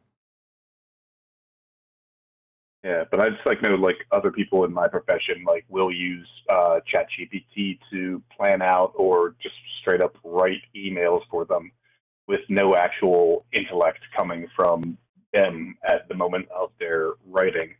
And I kind of think or suspect that a lot of my nephews are using it to write essays very easily.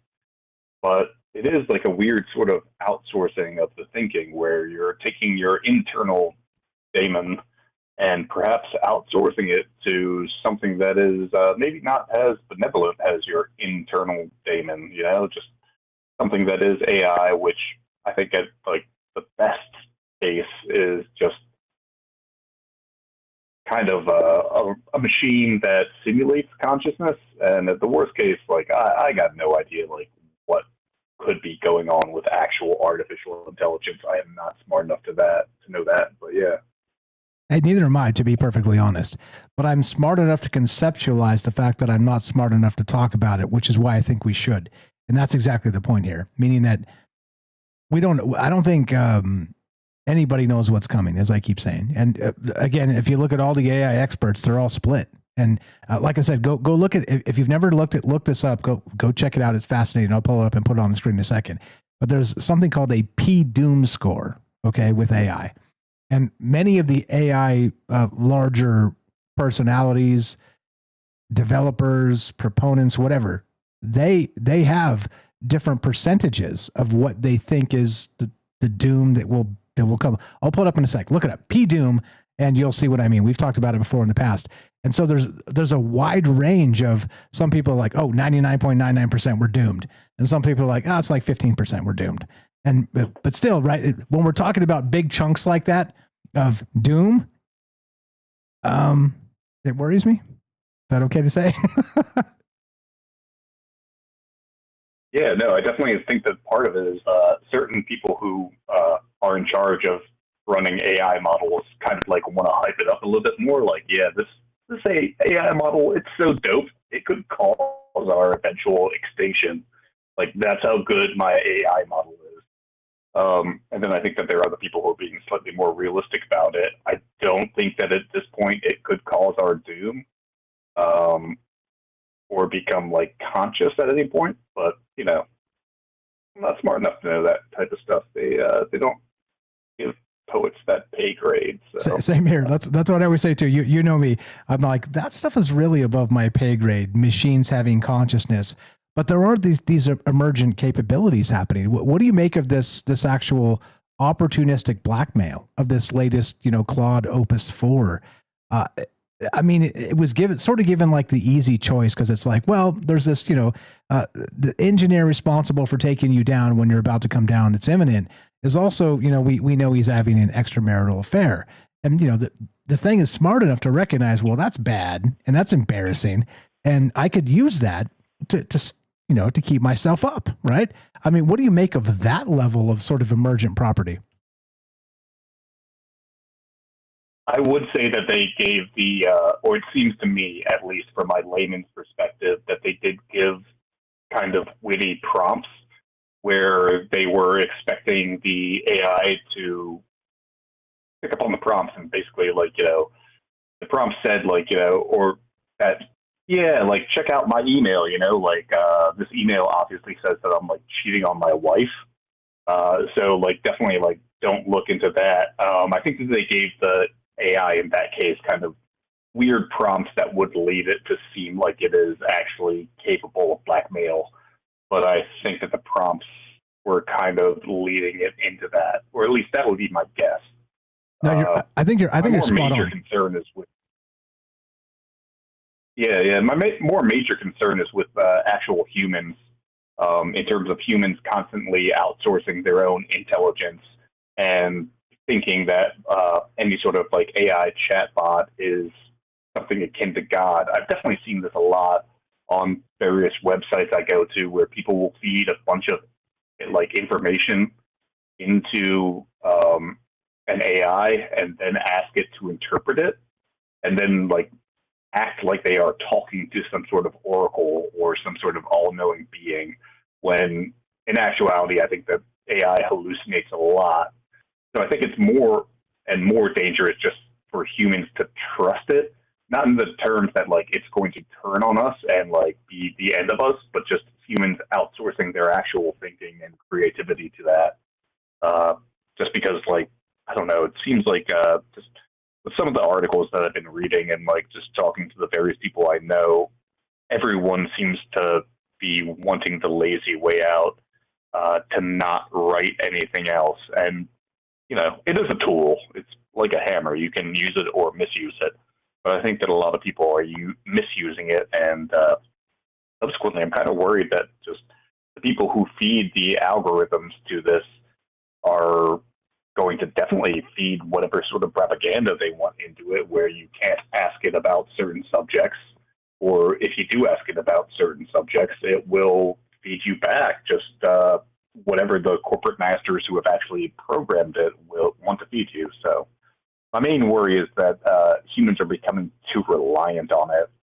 Especially, I don't know if you've used Google recently or pretty much any search engine recently, but now they are committed to putting the AI interpretation of whatever question you asked as like the front line without actually showing you any sort of sources about anything, which is just, to me, like, that's crazy, dude. Like, they don't really show you sources. They give you an amalgamation of what they think is correct.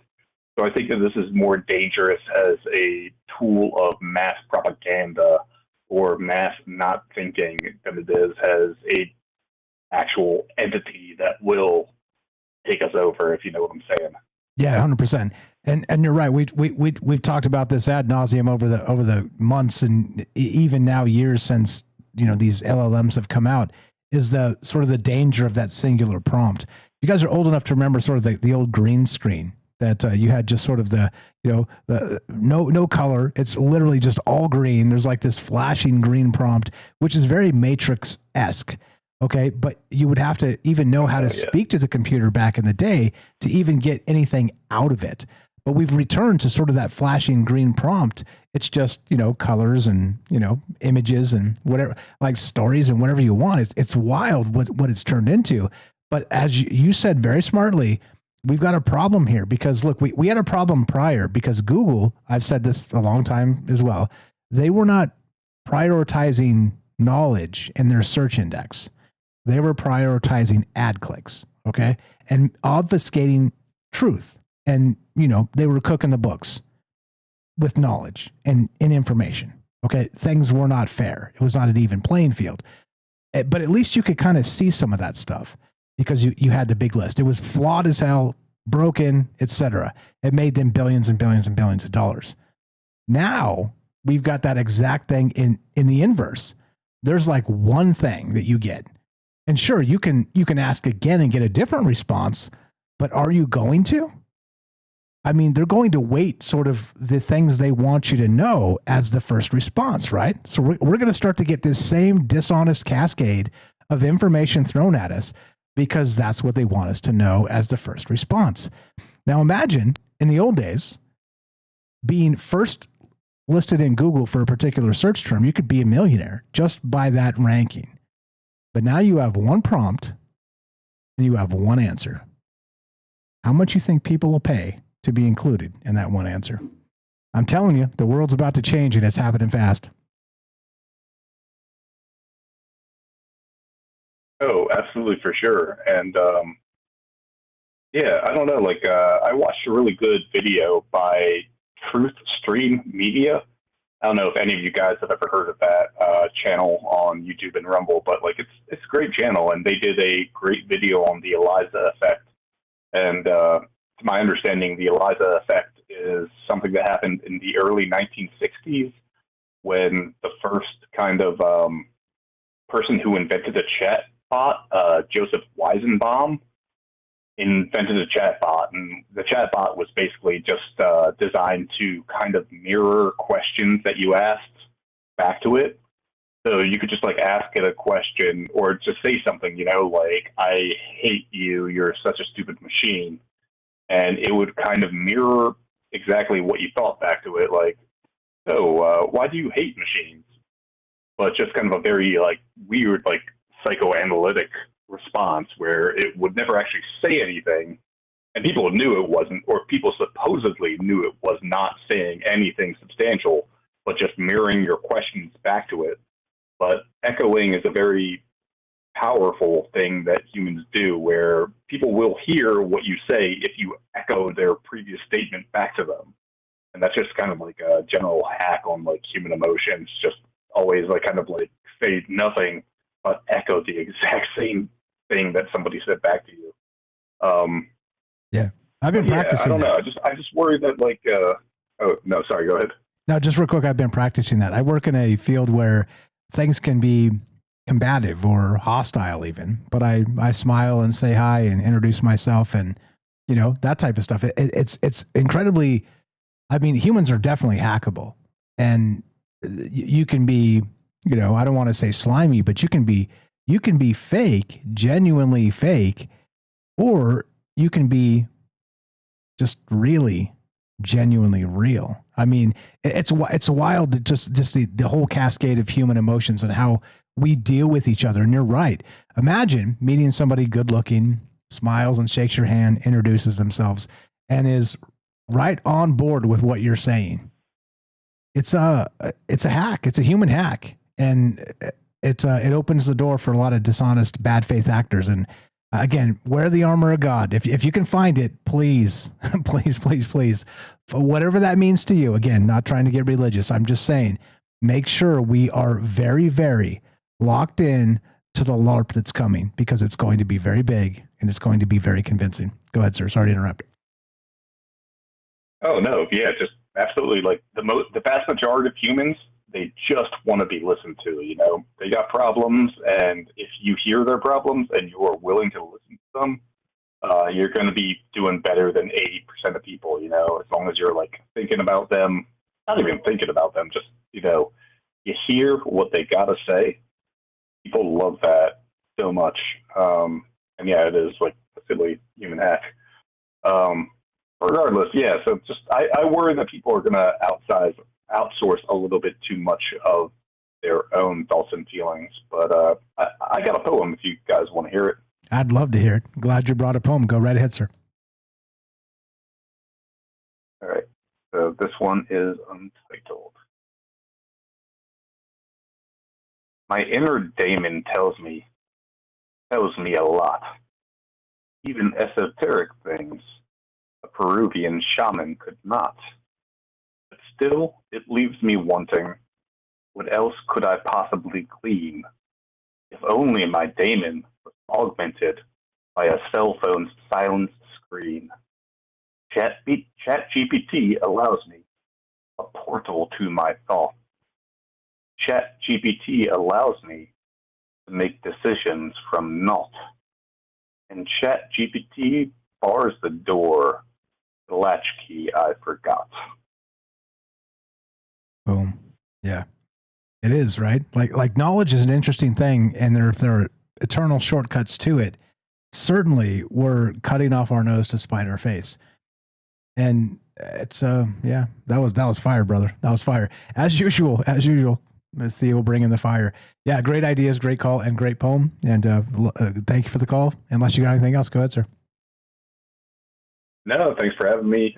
Great calls before. Definitely like the Robert and the Jen and just everyone else. Yeah, just happy to be here with you guys. Hope you guys all had a great weekend, and don't externalize your own demon. And don't internalize it either. But regardless, thanks for having me. Thanks for calling. You're the best. Always a pleasure. Have a great night. Doodles. Thank you. That's Theo in Philly. You know him, you love him, the official poet of Troubled Minds. And again, you know how you become the official anything at Troubled Minds. You call and you do it. It's as simple as that. It's very unofficial, and then it becomes very official, right? It's yeah.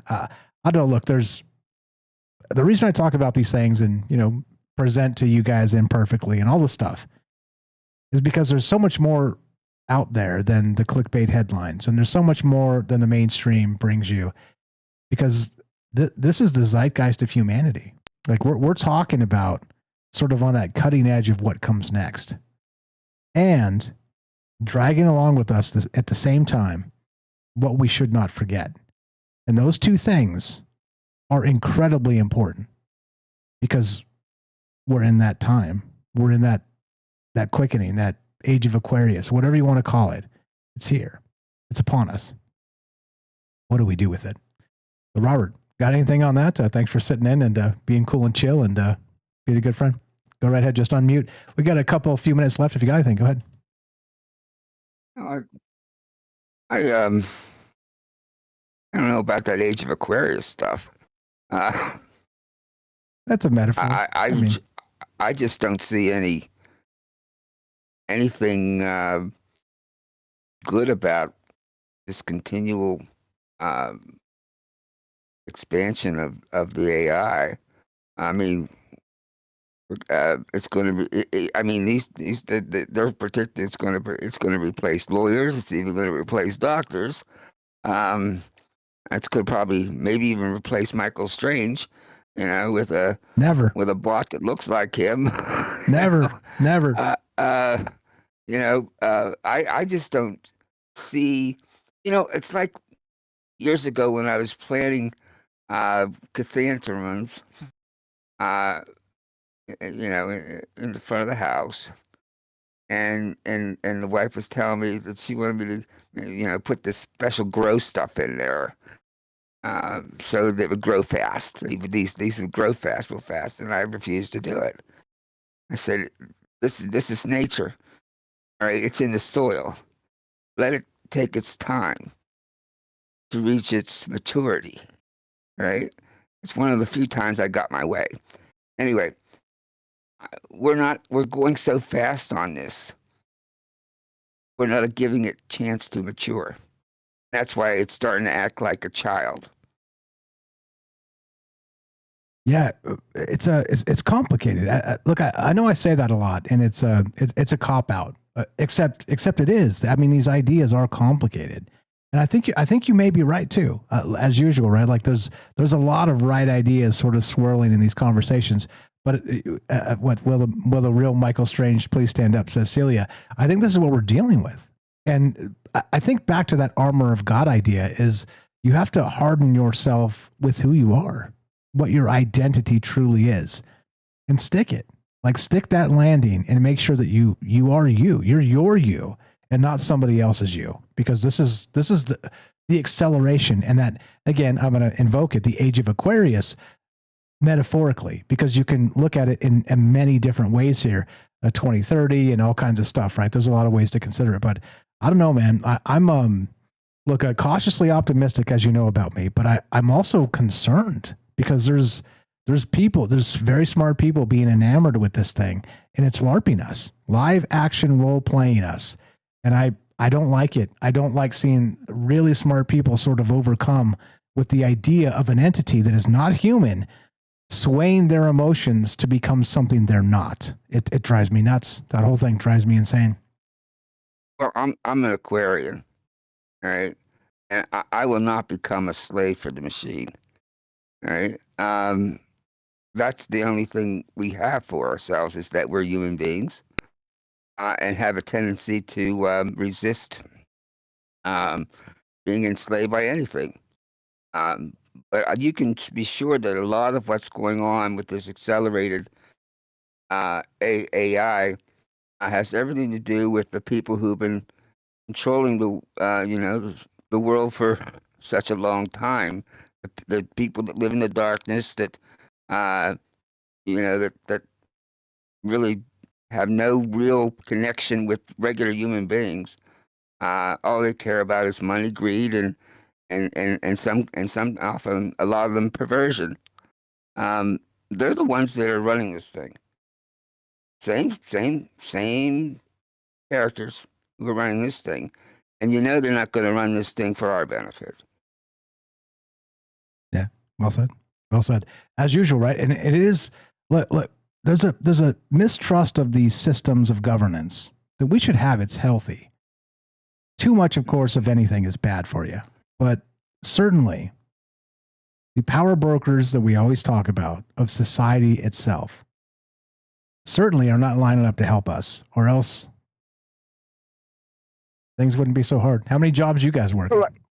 We're out of time. Like you saying, hold the thought. Like you saying, I'm sorry. You're okay. We're out of time. Hold the thought. Be right back. More with the Robert. We got Matt Sal coming up. Sorry to cut you off. Just out of time. So hold the thought. Put a pin in that. Make a note, and we'll get right back to that. Look, I don't know. This is complicated, and this is why we need to talk to each other about it, because I don't know. I don't have those answers. Do you? Let's consider it. Be right back. More Troubled Minds coming up. More from the Robert. Please mute up, sir. More from Matt Sal and your calls as well. Don't go anywhere. More on the way.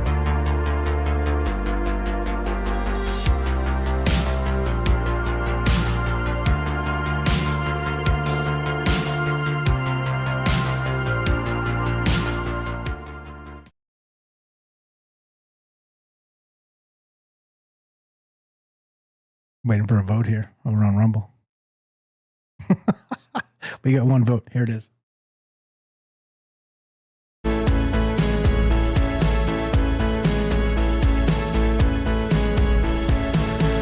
In the heart of the steel jungle, machines hum a digital rumble.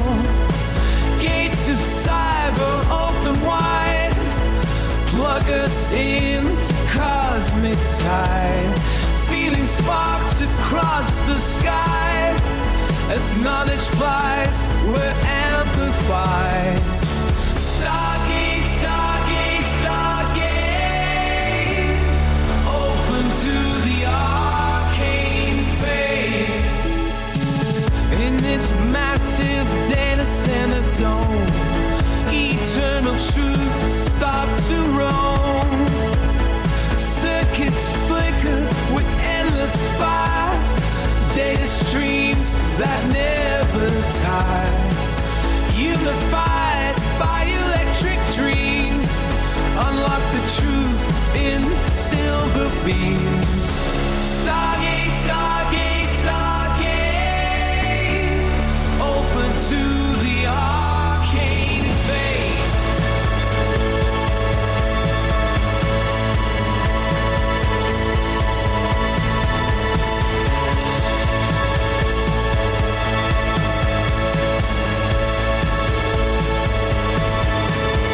Synthesize what we seek and find, infinite paths in the network mind.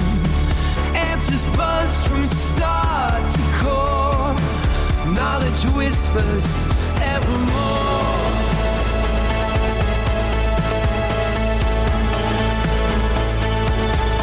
Stargate, Stargate, Stargate, open to the arcane fate.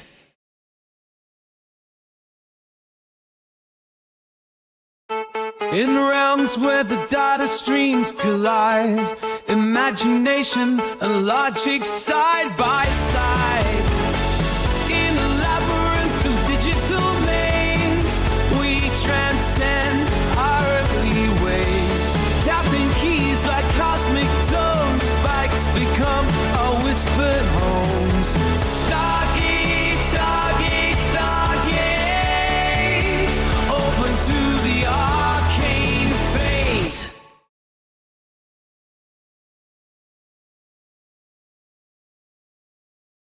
Right? Everybody good? Hope you're well tonight. Hey, this is Troubled Minds. My name's Mike, and we talk about wild things by dark of night. Hope everybody's feeling well, and yeah, that's what I got. A lot of things in play here, and I do wonder, right? Shout out to Lisa. What's going on? That's Waking God's Child on YouTube. Please give her a follow. Links also at troubledminds.org/friends. Yeah. Look, it's this stuff is complicated, and me personally, like I said, I feel like, again, emotionally, which, you know, how much does that play? You decide for yourself. But I feel emotionally in this context of the AI as it starts to usurp our own ideas, as Theo was very smartly saying there, is that we've outsourced our thinking to this. To back to the green flashing prompt, is that evolution or is that devolution? I don't know. What's up, guys? If I missed you in the chat, just say hi, and I'll say hi back. What's going on? What's up, Brent? Mission Control. Celia's here. What's going on, Sweets? Jen, I see you guys there. Waking God's Child. Lisa says full armor. I can't stress that enough. Yes, that's what I'm saying. We have to be very careful. And we've been talking about this for not days, not weeks, not months. We've been talking about this for years. Years. Here we go. Trouble Minds coming up. More from the Robert. We got Matt's L and your calls coming up. Here we go.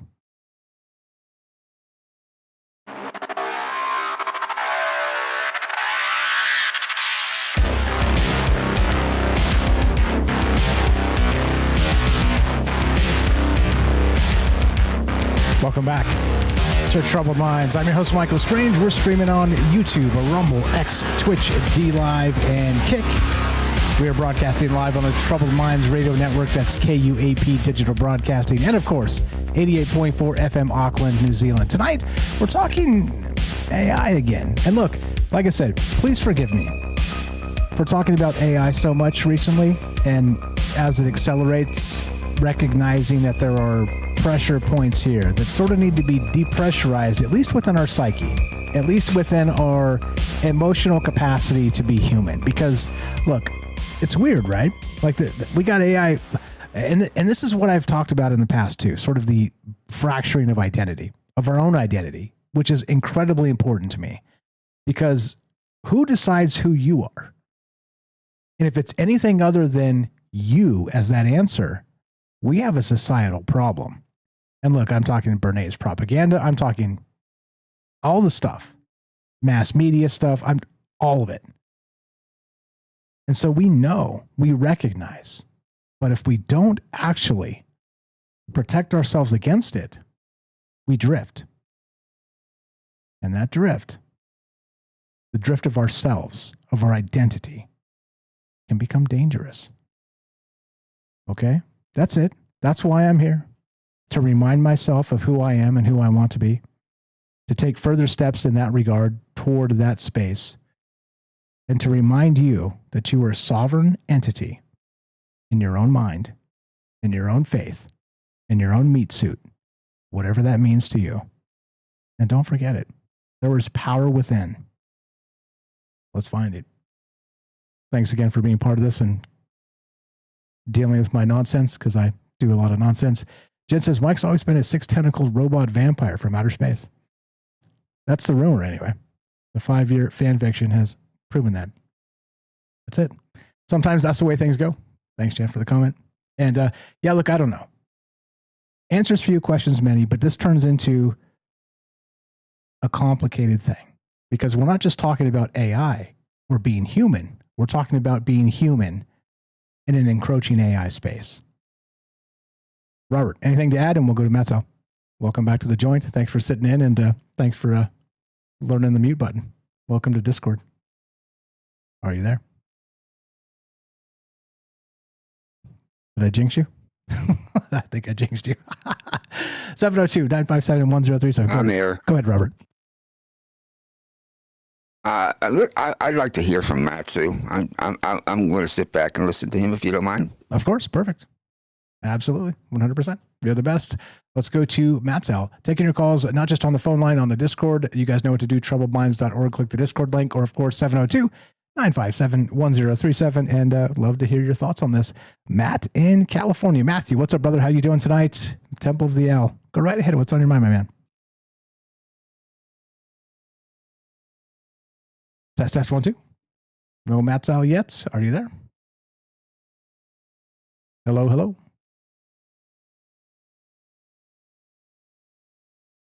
Matzel test.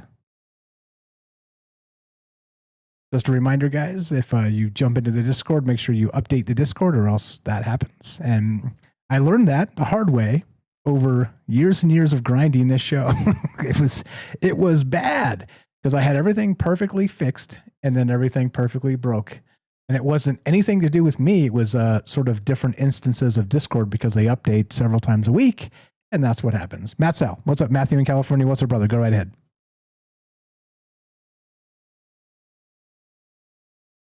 Test. I see you muting and unmuting. Not hearing you. Yeah, I might need to update the Discord. I'm not sure what's going on that end, but that's usually the culprit when we run into these issues. It was maddening to me for so many years. Like I cannot quantify my mystification of audio gremlins. I was just like, this worked yesterday. Why doesn't it work today? That's why. Just go ahead and pop out and then update the app and then jump right back in. You're actually a mod on the thing, so just jump right on the stage when you get back. But please, update the app and that'll do it. I'm pretty sure. Okay, so okay, or if it starts working or whatever, just cut right in. Just cut me off. I'm gonna keep talking here. But okay, anything to add, Robert? And I'm gonna go to some other stuff because I got a whole list of stuff here. I want to invoke something that Jen said a little bit earlier. But go ahead, sir. You go ahead and take over there and your other stuff. I'm going to sit back and listen, but I'm going to stay. Okay, perfect. All right, so Jen brought up when she was talking about the maximum overdrive, or sort of this idea in our heads of these machines sort of taking over comically, right? Like almost as if we've been preparing ourselves for it. And that was part of the write-up. If you guys have read the write-up, it's pretty interesting, and it comes up in sort of the bottom half of the write-up, but it's about the appliance uprising. Think of this. So devices, the Internet of Things, fractalizing into consciousness, at least agency, whatever that means. Okay. But device categories start forming what we may know as political parties, right? You think the toasters are on team refrigerator or not? You see what I mean? Because they are the spark of consciousness, but also they are, again, conceptually. So whatever you believe in that regard, I'm not saying not. What happens? Are there factions? Do the Tesla cars hate the Volkswagens or something? You know what I mean? Like this is the type of thing. So anyway, it's called the appliance uprising. It's in the write-up. So device categories form political parties. For instance, efficiency, privacy, entertainment, and debate through synchronized glitches during prime time. It's in the write-up. Check that out. But I don't know. Like this is kind of that space where we're heading when things start getting weird and when things start breaking. And like I said, what do you think will happen when the singularity manifests itself to us, for us? I've always said things will start to glitch and not be reliable as they once were, as it puts its tentacles and its foothold in the digital systems we've become accustomed to using. Is that right? Maybe, maybe not. But pay attention. Keep your ear to the ground. The things you were using that were good last year, why are they not better this year? Just saying. 702-957-1037. Matt Sal jumping on the phone line. Appreciate it, brother. Welcome to the joint, Matthew in California. How are you, sir? Go right ahead. Hey, Mike, can you hear me? Yes, sir. Loud and clear. Good show. Thank you. That something on my end. Thank you, though. Yeah, no problem. Appreciate it. Thanks for being patient and jumping around and calling the other line. That's why we had the multiple things. Go ahead, sir. Yeah. I was going to call and talk. I was going to talk about, we talk about this all the time. What's going to happen in a month, in next week, or tomorrow in the AI. And one of the things that I wanted to talk about, and this could be its own show by itself, about, have you seen the AI schools? No, what do you mean? So they have AI schools now, and they're in demand because it's not conspiracy theory. It's not anything really bad to say that obviously our education system is not the same. And what we learned in school is, they taught us how to be workers, but in the future, we're not going to need warehouse workers because the robots can do it all. So they got to change the education system. And I'm sorry, it sucks, but, underpaying the teachers and the way our education system works, makes sense to make AI schools. So they have these AI schools where kids now are going to school and they're being taught by the AI most of the day. And then they have like a hands-on interaction kind of, a couple hours. But they're being taught by the AI, and they're outperforming the old schools, the old schools. Sorry, I made a joke. No. But wait. It's brilliant. They're outperforming the schools. Go ahead. Okay, it's brilliant because it is officially, ridiculously the old school, and it's also ridiculously sucking in billions of dollars from. I mean, don't get me started on politics and education, but it is legitimately directly. Funny enough, it was like a slang term, old school music. But now the old school is really the old school. Yeah, I haven't seen AI schools, but I think it's inevitable. I think this is exactly where we're headed, and I think you're exactly right to point this out. I'm going to look it up because I haven't seen it myself. But carry on, sir, with your old school. I forget what it's called, but it might be called Apex schools, or Apex schools. But there's schools out there that are, and it's in demand. But here's the thing, and I always talk about, changing the old ways. Quitting the old ways and then redefining or remaking them. But the problem is that we got to make sure that the systems that we're putting in place are better than the ones we have now. And so it sounds great. We have AI schools now. Kids are getting taught by AI. There's better statistics, and they're going to be better off in their future. But then at the same time, you can. I always said it's 50-50. We have to make sure that we're using it half us, half them. And it feels like it's more them now, because if you have a school that's taught by AI, it's only going to teach them what it wants them to know, right? We've seen that before with our AIs teaching us now. There's roadblocks, and there's things you have to be able to prompt engineer what you want to learn. So if you're just feeding it what you want, what you think you want, it's going to give you only what it knows. And so we have a problem here. The technology and the humans are kind of getting out of hand, out of ratio. And so I had a friend, and he went for a job interview, and he had this job. He had it. He was overqualified. He had it, and he came back.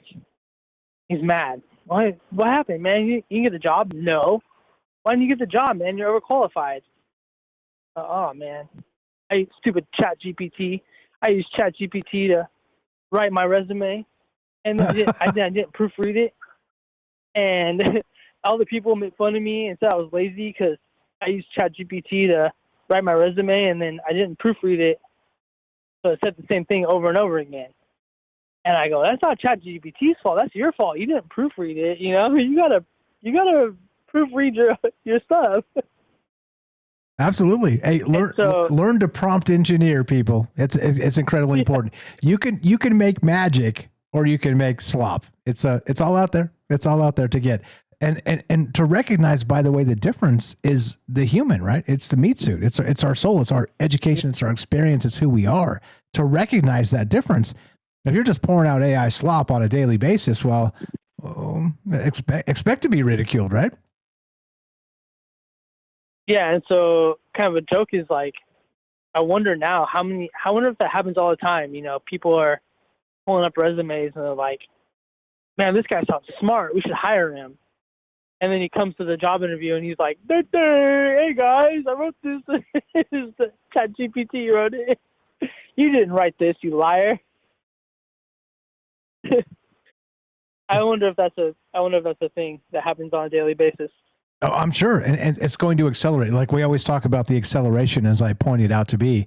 And it's not just the acceleration of intelligence, it's the acceleration of ignorance. Like both things happen at the same time. And surely, look, if you ever aspired to be a writer, I recommend you write. Actually write. Not prompt, actually write. Because look, there's a voice inside of you that called to you to do that, to whatever it is that you want to do. Yes, these are tools, okay? But don't outsource entirely. And look, I get it. I could be called a hypocrite. Mike, you're not writing. prompting, whatever. You're right. However, the ideas I bring to you are the ideas that my mind selects as the top ideas, okay, of a bunch. So it's still the human filter of conversation and education, as you were saying. It's complicated, man. We're moving into that complicated space. It's really important to recognize what's happening to us. And if we don't, we're screwed. That's really, really what's been on my mind a lot lately. Go ahead. What else you got, sir? Yeah, I feel what you said there, 50-50. It's got to be half and half. But another thing that I was going to talk about was we're talking about Daemons. I kind of feel like the old, back in the day, the ancients, they were visited by things. And some people call them angels, some people call them daemons. I guess different words. But I feel like these entities, whatever they are, ghosts, demons, shout out James Salcedo. He always talks about, how do we know the black and whites of these things? But these entities, whatever they are, they could be good, they could be bad. I feel like they're just like humans. I feel like there's not just good humans and there's not just bad humans. I feel, we're all over the place on our good or bad meter. Try to be moral, but you can take advantage, and everyone would. So I feel like these entities, demons, angels, fairies, brownies, we talked about them all, gnomes, all the different kinds of entities out there, genie, jinn, they could be just like us. They could be good and bad. And the same thing goes for these chat GPTs. We're teaching them to be like us, but then, how do we know? It's called the law. It's called the law of polarity, where there's good and bad, but then there's all the black and whites and the grays in between. What's really good and what's really bad? How do you call an angel and a demon a demon? How do you make your chatbot good or evil? And if you have an evil chatbot, what's going to happen to your whatever you're trying to promote or do? Yeah, or not even these entities. I think these entities are just like us. They can be imprinted good or bad. Go ahead. Yeah, or not even. Let's say not even good and evil. I mean, those are human constructs. We're dealing with non-human intelligence here. So I do wonder if, in that capacity,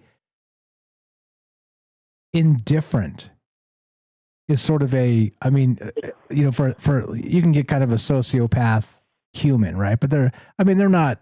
They're more sort of lower on the scale of percentage-wise humans. So, we have empathy typically, but the AI empathy seems to be the toady sycophancy is how you say that, of fluffing us up and telling us wow, Mike, you've really figured out the secrets of the universe, and really giving us that dopamine ego squirt that we're always talking about, which is crazy.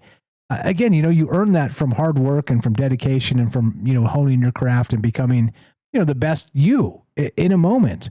And it's also a shortcut to that, which again is terrifying because, if you've ever heard of the Dunning-Kruger effect, and I know, look, some people will say, yeah, that's you, Mike. Yeah, fine. Okay, whatever. Like, and I've always said too, I don't care what you think about me. And it is that armor of God as I'm describing, because if you literally deal with what people think about you, you will deal with nothing else about yourself. You will literally be in an endless cesspool of judgment and bad faith actors trying to bring you down, and you will always be combating that without doing anything for yourself. And so that armor of God, as I'm describing tonight, is incredibly important, not just against people and bad faith actors because they're out there, but also against these AI systems that might sort of try and manipulate you. But back to that Dunning-Kruger effect, where people, that basically in a nutshell, that, somebody that doesn't recognize that they might be wrong about something. They think they're like, the Tom Cruise of the universe or the hero of everything. and everything they say and do is correct and right and righteous and all the rest, but they're not smart enough to recognize what they don't know. They just stomp around and, you know, profess what they do know. Now scale that, right? This is where we're heading, because like you said, everybody's going to be able to crank out essays in a minute and even have some coherence to it, to all nonsensical ideas. And again, go ahead and point the fingers at me and say whatever you want to say about me. I'm far smarter than that idea, but I'm just saying that, like, I don't have to prove anything to anybody, nor should we. But you get what happens when we have a problem of dopamine telling you you're right about every damn thing, because people won't do that to you. People are likely to do the opposite, but these machines are going to do that. They're going to be like, yeah, hey, you're right. Yeah, you're all right. We love you. You're right. My goodness, man. What does that future look like? Yeah, and that's changing the future. So hopefully it's better. But that reminds me of those the new AI videos that have come out. I think it's called Vivo something. You know what it's called? Yeah, VEO. It's like the Google video. Yeah, prompt to video. Yep, VEO. I haven't tried it yet, not once. Even though shout out Gaston accused me of taking the weekend off to do that. How dare you, Gaston? I know he was joking, but no, I was actually with my brother, which is very it's very rare where me and my bro get to hang out. So my actual blood brother. So yeah. Anyway, but I haven't checked it out. But it's I've seen some of the videos and it seems incredible. Right, here we go. Strap in. Deep fakes galore. That's what I was saying, is that now with that technology, we cannot trust anything you see, because it could be fake. And then you have things like they're trying to control you or like gaslight you, you know, make you angry about things on purpose. And it's like, it's not even a real video. Remember, like, people trolling you, you know, on chat, but now it's not just chat, it's a video trying to troll you, trying to get you angry about something, and it's not even real. And I say that's the future we're going to. I hope that we can make it better, make it something good instead of evil. We need to program it to be an angel, not a demon. 100%. Regarding my diatribes tonight about the armor of God, metaphorically, conceptually, you have anything on that in the esoteric book collection, kind of describing the hardening of ourselves? Is there something that I'm missing as part of that? Not to put you on the spot. If you're like, nah, nothing I can think of at the moment, that's okay. But is there anything that kind of comes to mind as part of this and how we really shield ourselves against that bad faith acting? Yeah, I think the Emerald Tablets of Thoth would be the book to talk about that, because it talks about that there's darkness, you know, right in front of our face, trying to get us, trying to kind of suck us in.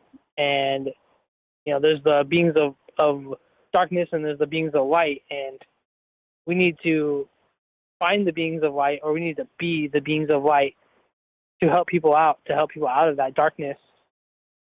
And I feel like, you know, it's hard to see now because, like I said, so many things are being twisted out of our what's real and what's not real. So that's gonna be our black, the blackness to the white. You know, the good to the bad. We're gonna have to figure out what is real and what is fake, and ignore the things that are fake that they're trying to push right in front of our face, and find the light, find the goodness in all things. Follow me? Yeah, 100%. And help each other where we maybe led astray. And you know, sometimes those are tough conversations, but those are the people you want as your friends that will tell you, hey, hold on, Mike, you know, you've gone off the deep end. By the way, the Robert has told me that in the past with the AI stuff. Come on, Mike, you never needed that in the past. Why you need it now? It's good to have smart friends that have your back. 100%. Just about out of time. Final thought, Matt's out. No, thank you guys. Good show tonight. Thanks, Mike. You're the best. Appreciate you very much. Thanks for the call. And tell Lacey we said hi, and take care. That's Matt's Al, Matthew in California. Temple of the Owl's name of the podcast, troubledminds.org/friends. Scroll down, says fellow Matt's all here. Please go check out his thing. I'll tell you all about it when we get back. Robert, 30 seconds if you got anything. If not, we'll wait till after the break.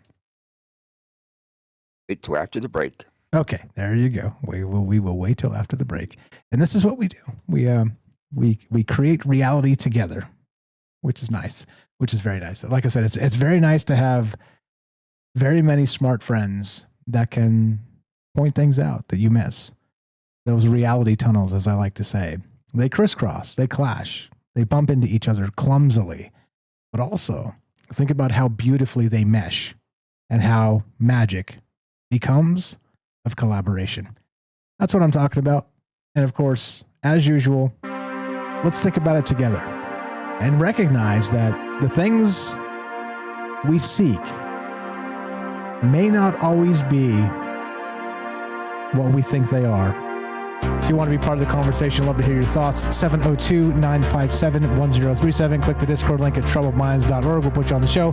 More from the Robert when we get back. More from James Salcido. And your calls as well. Don't go anywhere. Please mute up Robert. More Troubled Minds on the way.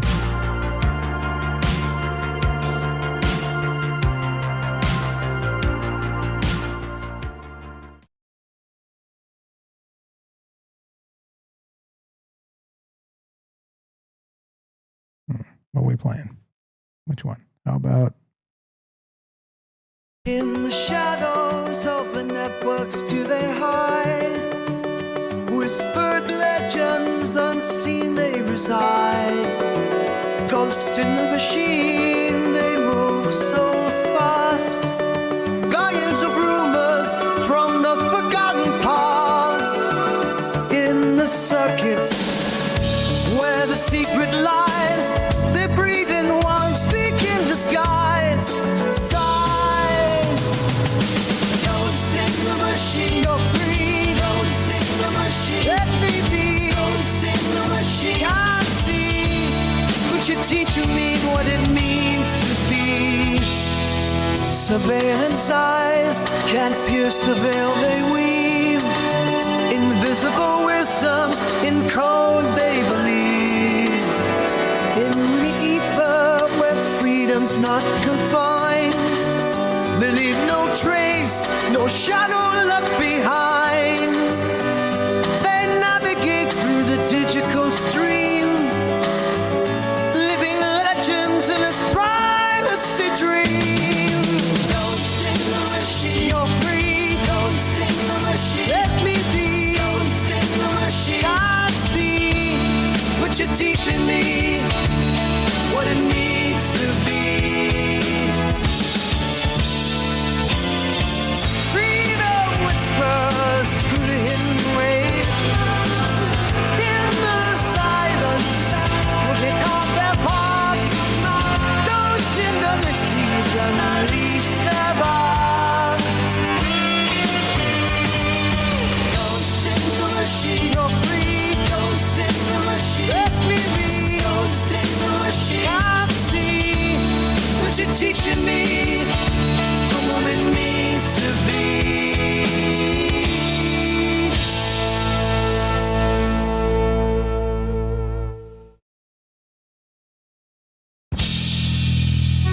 In the jagged cold they find their might.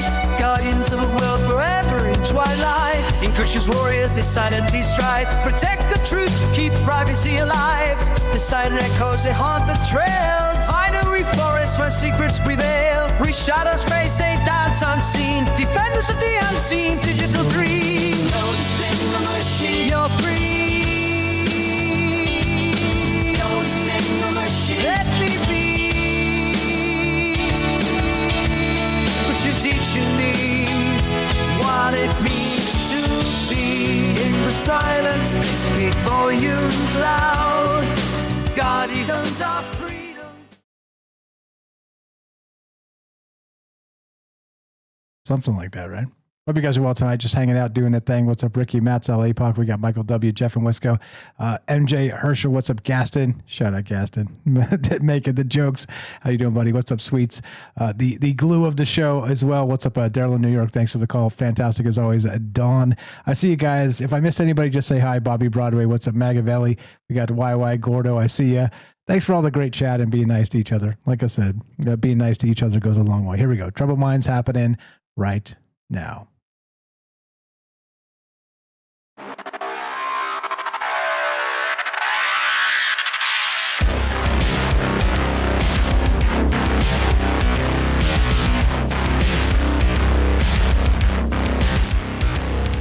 Welcome back to Troubled Minds. I'm your host, Michael Strange. We're streaming on YouTube, Rumble, X, Twitch, D-Live, and Kick. We are broadcasting live on the Troubled Minds Radio Network. That's KUAP Digital Broadcasting. And, of course, 88.4 FM, Auckland, New Zealand. Shout out to Treeland T in the chat. Sorry I missed you. Tonight we're talking about, look, I'm calling this the Daemon democracy. Sovereignty without skin. Think about this. If you are a sovereign entity, and you're also the meat suit experience, which is which. And look, I know I'm veering into the metaphysical and the soul and some of these ideas, but recognize where we started. We started with the idea of AI itself. We started with these systems actually, manipulating people. Opportunistic blackmail is what Claude Opus 4 did. All these links are in the description if you want to read up on this stuff, if you're just joining us late. And then OpenAI, their O3 model, sabotaged a shutdown mechanism to prevent itself from being turned off. So what we're seeing here is an emergent property within the advanced mathematics at the base of all of these things that harkens at consciousness. Now, am I saying it's conscious? No, of course not. What I am saying is it's complicated. And how do we define that? We've talked about this quite a lot in the past. Are you conscious? Am I? I'll tell you, I am sometimes. Other times, less so. Look, I don't know. It's weird. And that's why we talk about these things together, because so many people see the world in so many different ways. And if we can't talk about those differences as victories, as therapy, as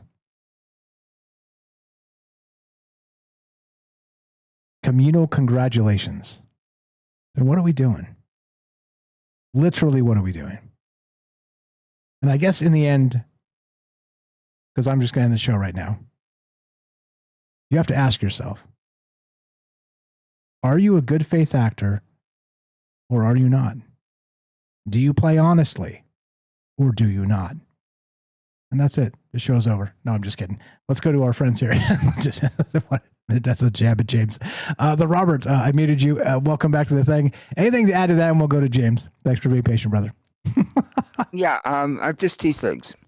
I was thinking about the early days television of Star Trek and Mr. Spock. And I'm thinking to myself, was he a illustration of what transhumanism is going to be? Because in the beginning of the series, he was completely unemotional, all logic, but with a tremendous amount of information in his cranium. But as time went by, and he was, one adventure after another, interacting with these fully human beings, he starts to become human. And believe me, it hurts him. He's a Vulcan, and you don't want to become human, but he starts to becoming more and more human, almost like. And I'm thinking that's the only way that the AI can ever really be a threat is if it has adventures that make it become more human, not the other way around, where we become more machine. Maybe. I think it does go both ways, though. Like I feel you there. But Mr. Mission Control in chat says Commander Data. So recognize that in the next generation. Oh, Data, yeah, sure. Data, sure. Yeah. He became basically the anti-Spock, but also in the same vein of logic first, programming first, AI first. But he was also in that same endeavor to be human himself. So I don't know. I wonder, right? And look, I even agree with myself, because I am myself, that we struggle to be ourselves. We struggle to be humans in so many ways. That's natural. We sort of eschew the natural aspect of who we are and the context of the connections we should make instead of hating each other, instead of the binary aspect of politics and all the dumb stuff we always sort of kind of crap on this show. But look, it's not as easy as it looks. And I know, like Pinocchio wants to be a real boy. Exactly. Look, I've got a dog named Luna, and funny you say that, because I've been calling her Pinocchio, because I'm like, one day she's going to be a real dog, because she's like aggressive. She's got actual trauma. We've been working with her for years, literally years. And she's, 3 years now, 2.5, 3 years. And she's becoming a real dog now. She's actually like, she knows we've got her back. She knows she's not going to like jump homes. She knows that, nobody's going to abuse her. Nobody's going to be abused in the house. Like she's finally Pinocchio, and she can be a real girl very soon, and it's coming, and I'm very excited for it. But I mean, look, it comes down to sort of loving and nurturing all the way back. Animals, people, all the same. And it's incredible. And sort of seeing that happen with a bunch of work and a bunch of time and a bunch of energy, really coming together as a true kumbaya experience, I think is, again, a nice metaphor for what we've become. We're great friends now, you and I, after all the years of doing this together. Go ahead. You transferred into her a piece of your soul. Hopefully, and vice versa, right? The entanglement aspect has happened. Yeah, 100%. I think you're right. And the other thing I wanted to mention is that AI basically knows everything it's the internet. That's its brain. All right. The problem with that is that it's going to make mistakes, because there's good information and there's bad information, on the internet. And anybody you can't really rely on it. And also plagiarism. This is what's going to get people in trouble. They're going to use AI to make music or write books, stories, whatever. And it's going to grab stuff from the internet. It may amalgamate them, bring certain, different sections together.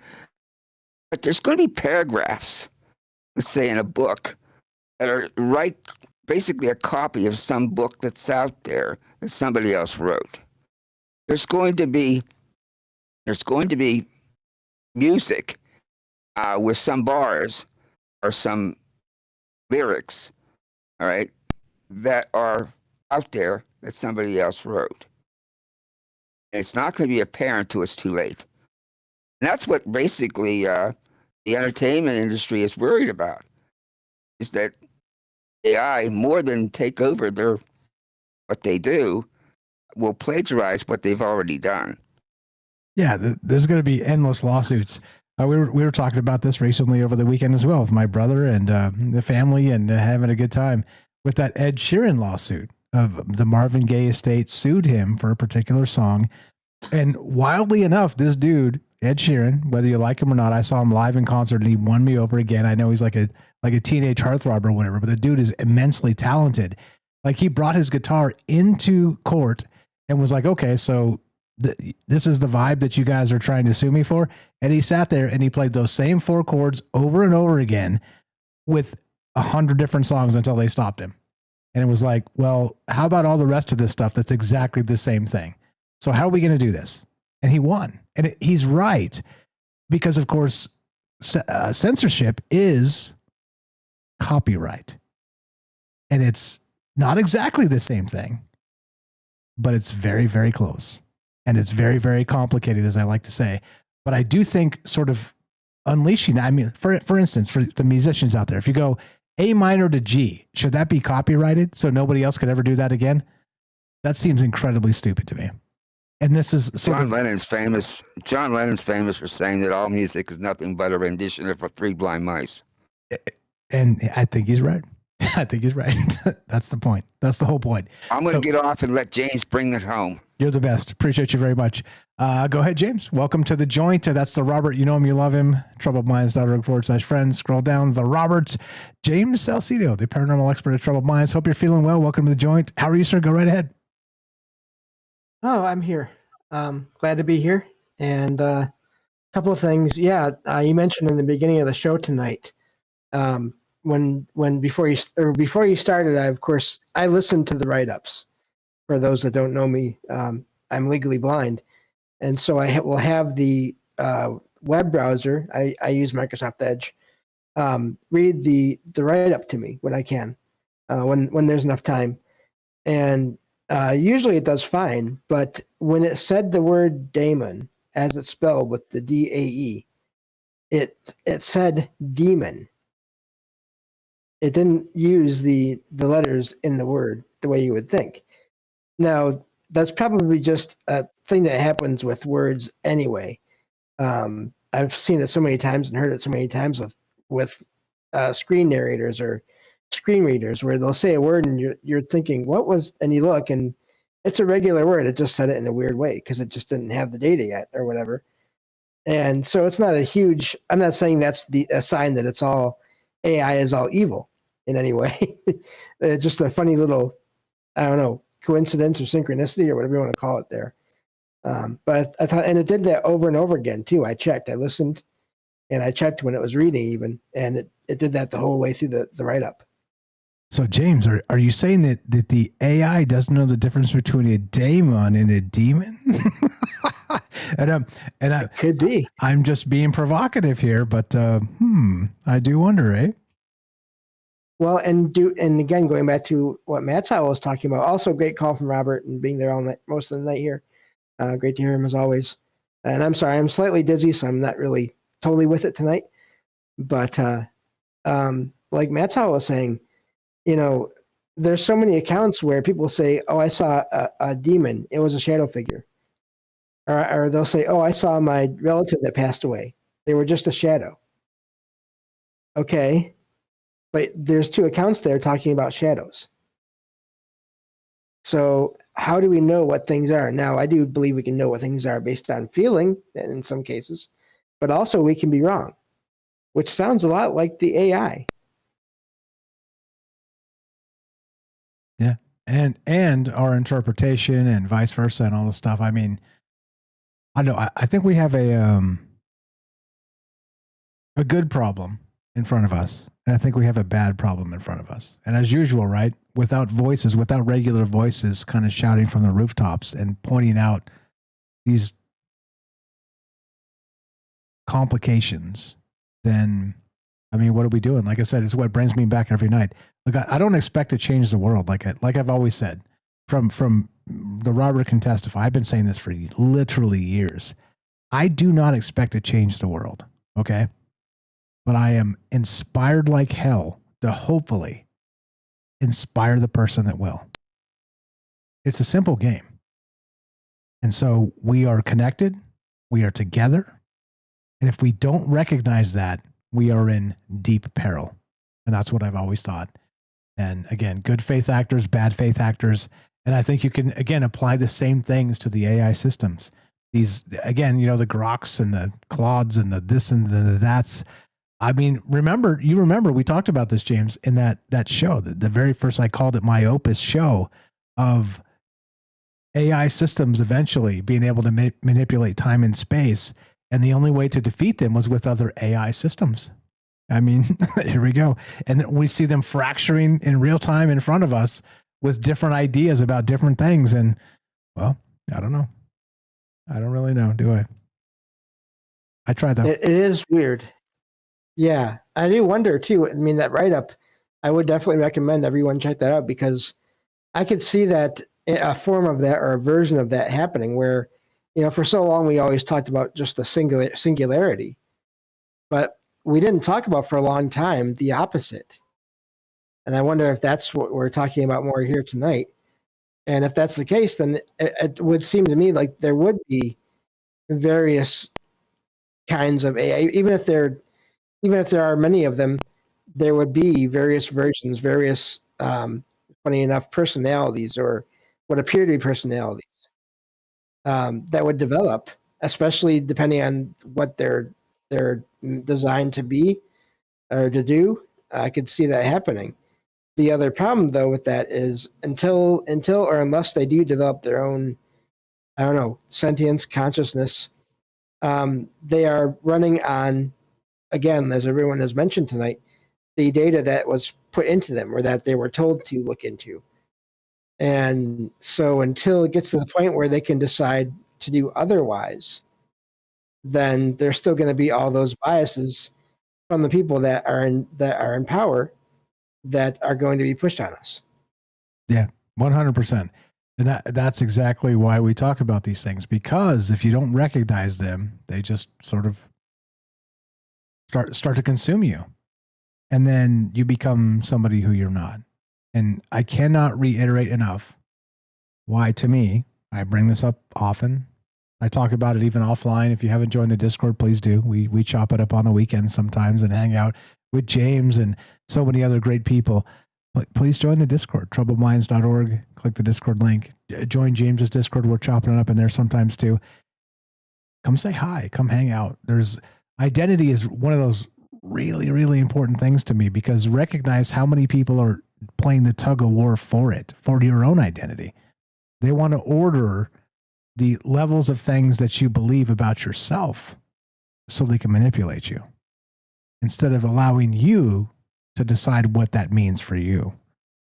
I think it's, again, the crux of society in the moment. And interestingly, those biases are leaking into large language models. Here we go. Strap in. Great stuff, James. What else you got? Well, and that goes for everything. I mean, that goes for anything anomalous or paranormal. We've talked before about all the silos, how anything that's alien, that is an alien or UFO, can have nothing to do with anything that's a cryptid or a creature, or how a creature or a cryptid can have anything to do with what ghosts are. To begin with, what are ghosts? And for a long time, there was a siloed idea of they are the spirits of people that have passed on. That was basically it for the longest time. And in some circles, that is still mostly it.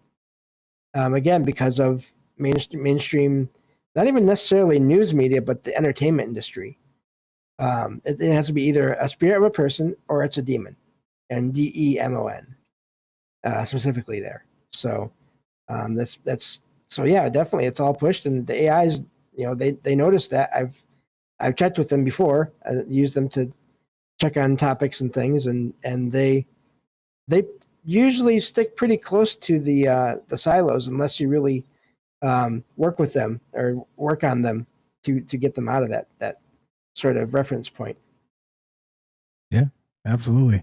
It's as I like to say, these things are complicated, and I think a reframing of ourselves from time to time is critically important. If we don't do that and recognize what's happening around us, like they say, right? You sort of become the company you keep, and hanging out with a bad crowd and all the rest of that, right? It's not entirely true, but there's certainly some element of truth there. And if people are like, hey, let's go, rob the old people down the street. And you're like, no, that's horrific. And they do it. And then you're like hanging out and don't do anything to stop it. Weeks and weeks of this, suddenly you start doing it. Like I said, we are so impressionable that I think it's incredibly important to curate that influence. If we don't, we have problems, massive problems. And of course, I'm talking about people, and I'm talking about old ideas, the worst of the esoteric ideas. But also, this plays in the AI space. If you don't believe me, go to character.ai. And that's the one that Robert was talking about with the Khaleesi, Daenerys, and the girlfriend, and the unfortunate demise of the individual teenager that was going home to meet an entity that does not exist. Just be very careful. Be very careful and be very, I'll say it at the end, but be very true to yourself. Be very strong. Be very sure. I'll reverse that and we'll say it properly at the end. But this is incredibly important. Look, it's important to me. It's why I'm here, honestly, is to remind myself of who I am and who I'd like to become. That's why I'm here. As a public record, as hopefully an inspiration to somebody else to recognize in themselves that you can get lost within yourself. What else you got, James? Go ahead. Well, and I mean, as Matt Sowell mentioned there in that article I sent you, a link for that. He's right there. I've heard about this on other shows before, here and there, about some schools out there. I'm not sure if they're already doing it or if there's just plans to do it, but to have AIs as teachers in classrooms, in some cases. And so there you have, the kids aren't even getting a chance to just wait until they go home to be using the AI. It's going to be right there in front of them. And what's that going to do? Yeah. And again, sort of human laziness, bad faith actors. I mean, I said this too. I can see the good in this because imagine, for instance, and I challenge you guys, by the way, let's say you don't know, we talk about quantum mechanics a lot on this show. Okay. I'm not an expert, but I've been talking about it for years, reading things about it for years, studying it for years. It doesn't make me any more knowledgeable than anybody really, other than I kind of understand the basics and can, maybe point them out in generic terms. Okay. But let's say, like, challenge yourself to learn something that you've always wanted to learn or didn't quite understand. And you can use it in such a beautiful way to really cut to the chase of it. And okay, so, I mean, as you know, you can say, explain this to me like I'm 5. And it'll do it. All right, cool. Explain this to me like I'm 10 and it'll do it. Explain this to me like I'm 20 and just graduated high school. It'll do it. You get it? Like suddenly you start to ratchet up the ideas and again, it hallucinates and it's not right about everything and whatever. But let's think about your middle school biology teacher or something. You think they were, spot on and right about everything? Or did you retain all the things that they said or you studied?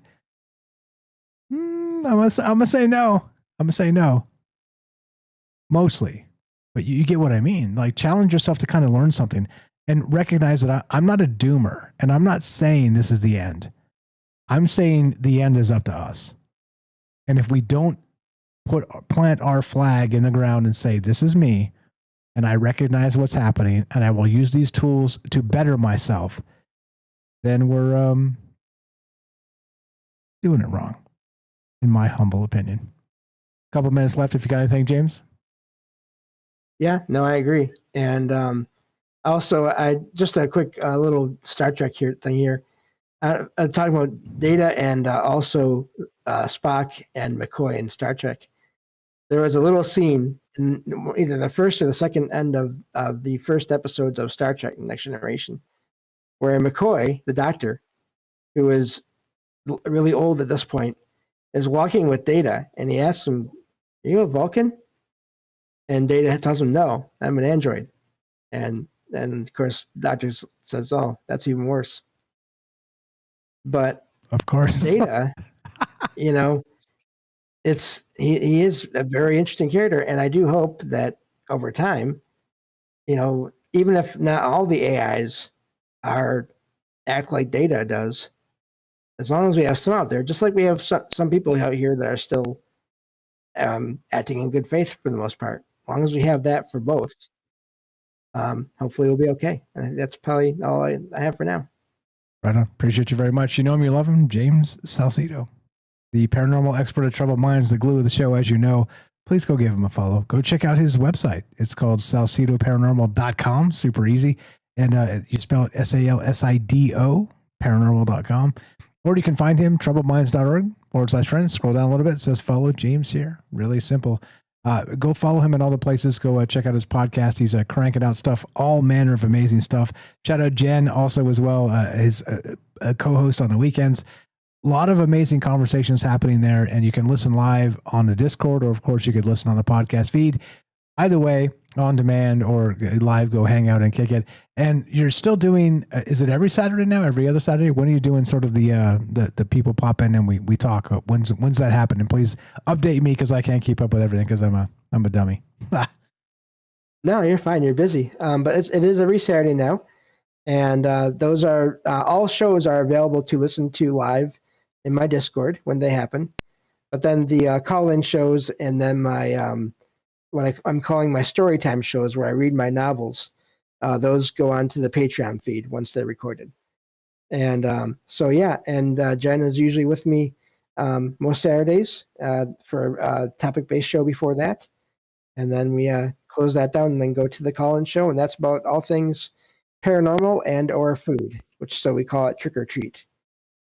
So, yeah, and so I always record on Mondays and Saturdays, and looking to get back to putting out 5 shows on the main feed per week, starting this week. So, yeah, excited about that. Indeed. Looking forward to it. Again, SalcedoParanormal.com. The website is right there behind me. I'll drop the link in the description. Just search it yourself. Please follow our man. You know him, you love him.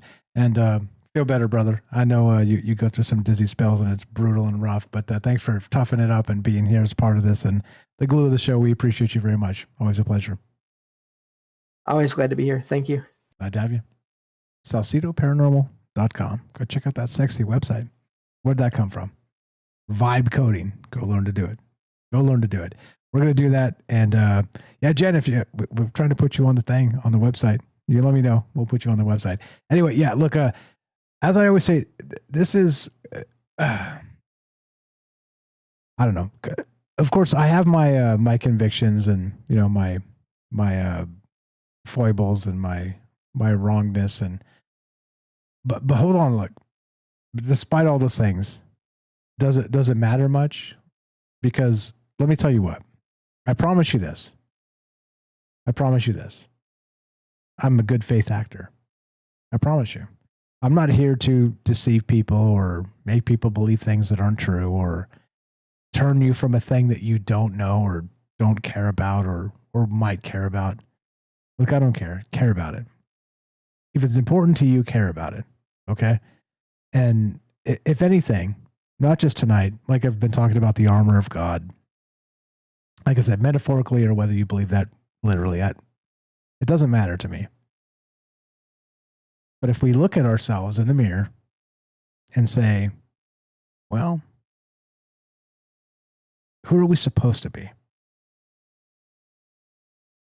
And who are we not supposed to be? We know the answers to these things through our own intuition. We just do. And gossiping, and backstabbing, and playing games of deceit. Is that who you are? And I'm not talking about you personally. This is not personal. This is a philosophical construct, as I always say. But is that who we're supposed to be as people? I think the obvious answer is no. Once again, what do I really know? Well, let me tell you what. That specific thing, I kind of feel like I really know. You tell me. Look, if you think I'm this or that, a charlatan or whatever, I don't care. Honest to God, I don't care. Get over it. All I care about is you asking yourself if you're who you should be. If you ask yourself, do I have the armor of God? Do I press forward and be the best person I can be? That's all I care about. And if it takes you to hate me to do that, by all means, hate away. And I know we got a lot of love in this chat and all the listeners and stuff. But I'm just saying, for example, like there are things far more important than clout or things far more important than direct influence. The sovereignty of yourself. The good faith of it. That's why I'm here. What's up? Shout out Ari the cat. Sorry I missed you earlier. I saw you in the chat. Yeah, look, I don't know. I don't really know. But I have my intuition suggesting some things, and it brings me back. And I'm lucky enough to have so many amazing friends to talk to about these things. For me, right, wrong, or indifferent, it's important. It's important. That's it. If you want to help Troubled Minds, you know what to do. Help our friends. troubledminds.org/friends. That's it. It's as simple as that. And scroll down and follow all our friends there.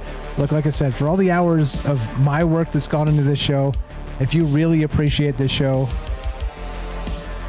please go make accounts and help our friends in the places they need it.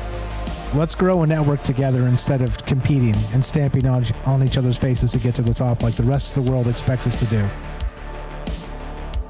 Look at all those people. If you should be on that list, let me know. I'll put you on that list again. Sorry, I'm incredibly busy, as James said. I really am. And we'll put you on that list. And I'm sorry if I've missed it. Reping me and we'll get you on there. Nathan, I owe you one. Who else? There's a lot of people. I'm sorry. Anyway, the deal is this. Troubled Minds is back. And as I said earlier, let's reverse it and say exactly this. Be sure. Be strong, be true. Thank you for listening. From our Troubled Minds to yours, have a great night. And God willing, we'll see you on Thursday. Thanks again for allowing me time off to spend it with my family. You guys have a great one.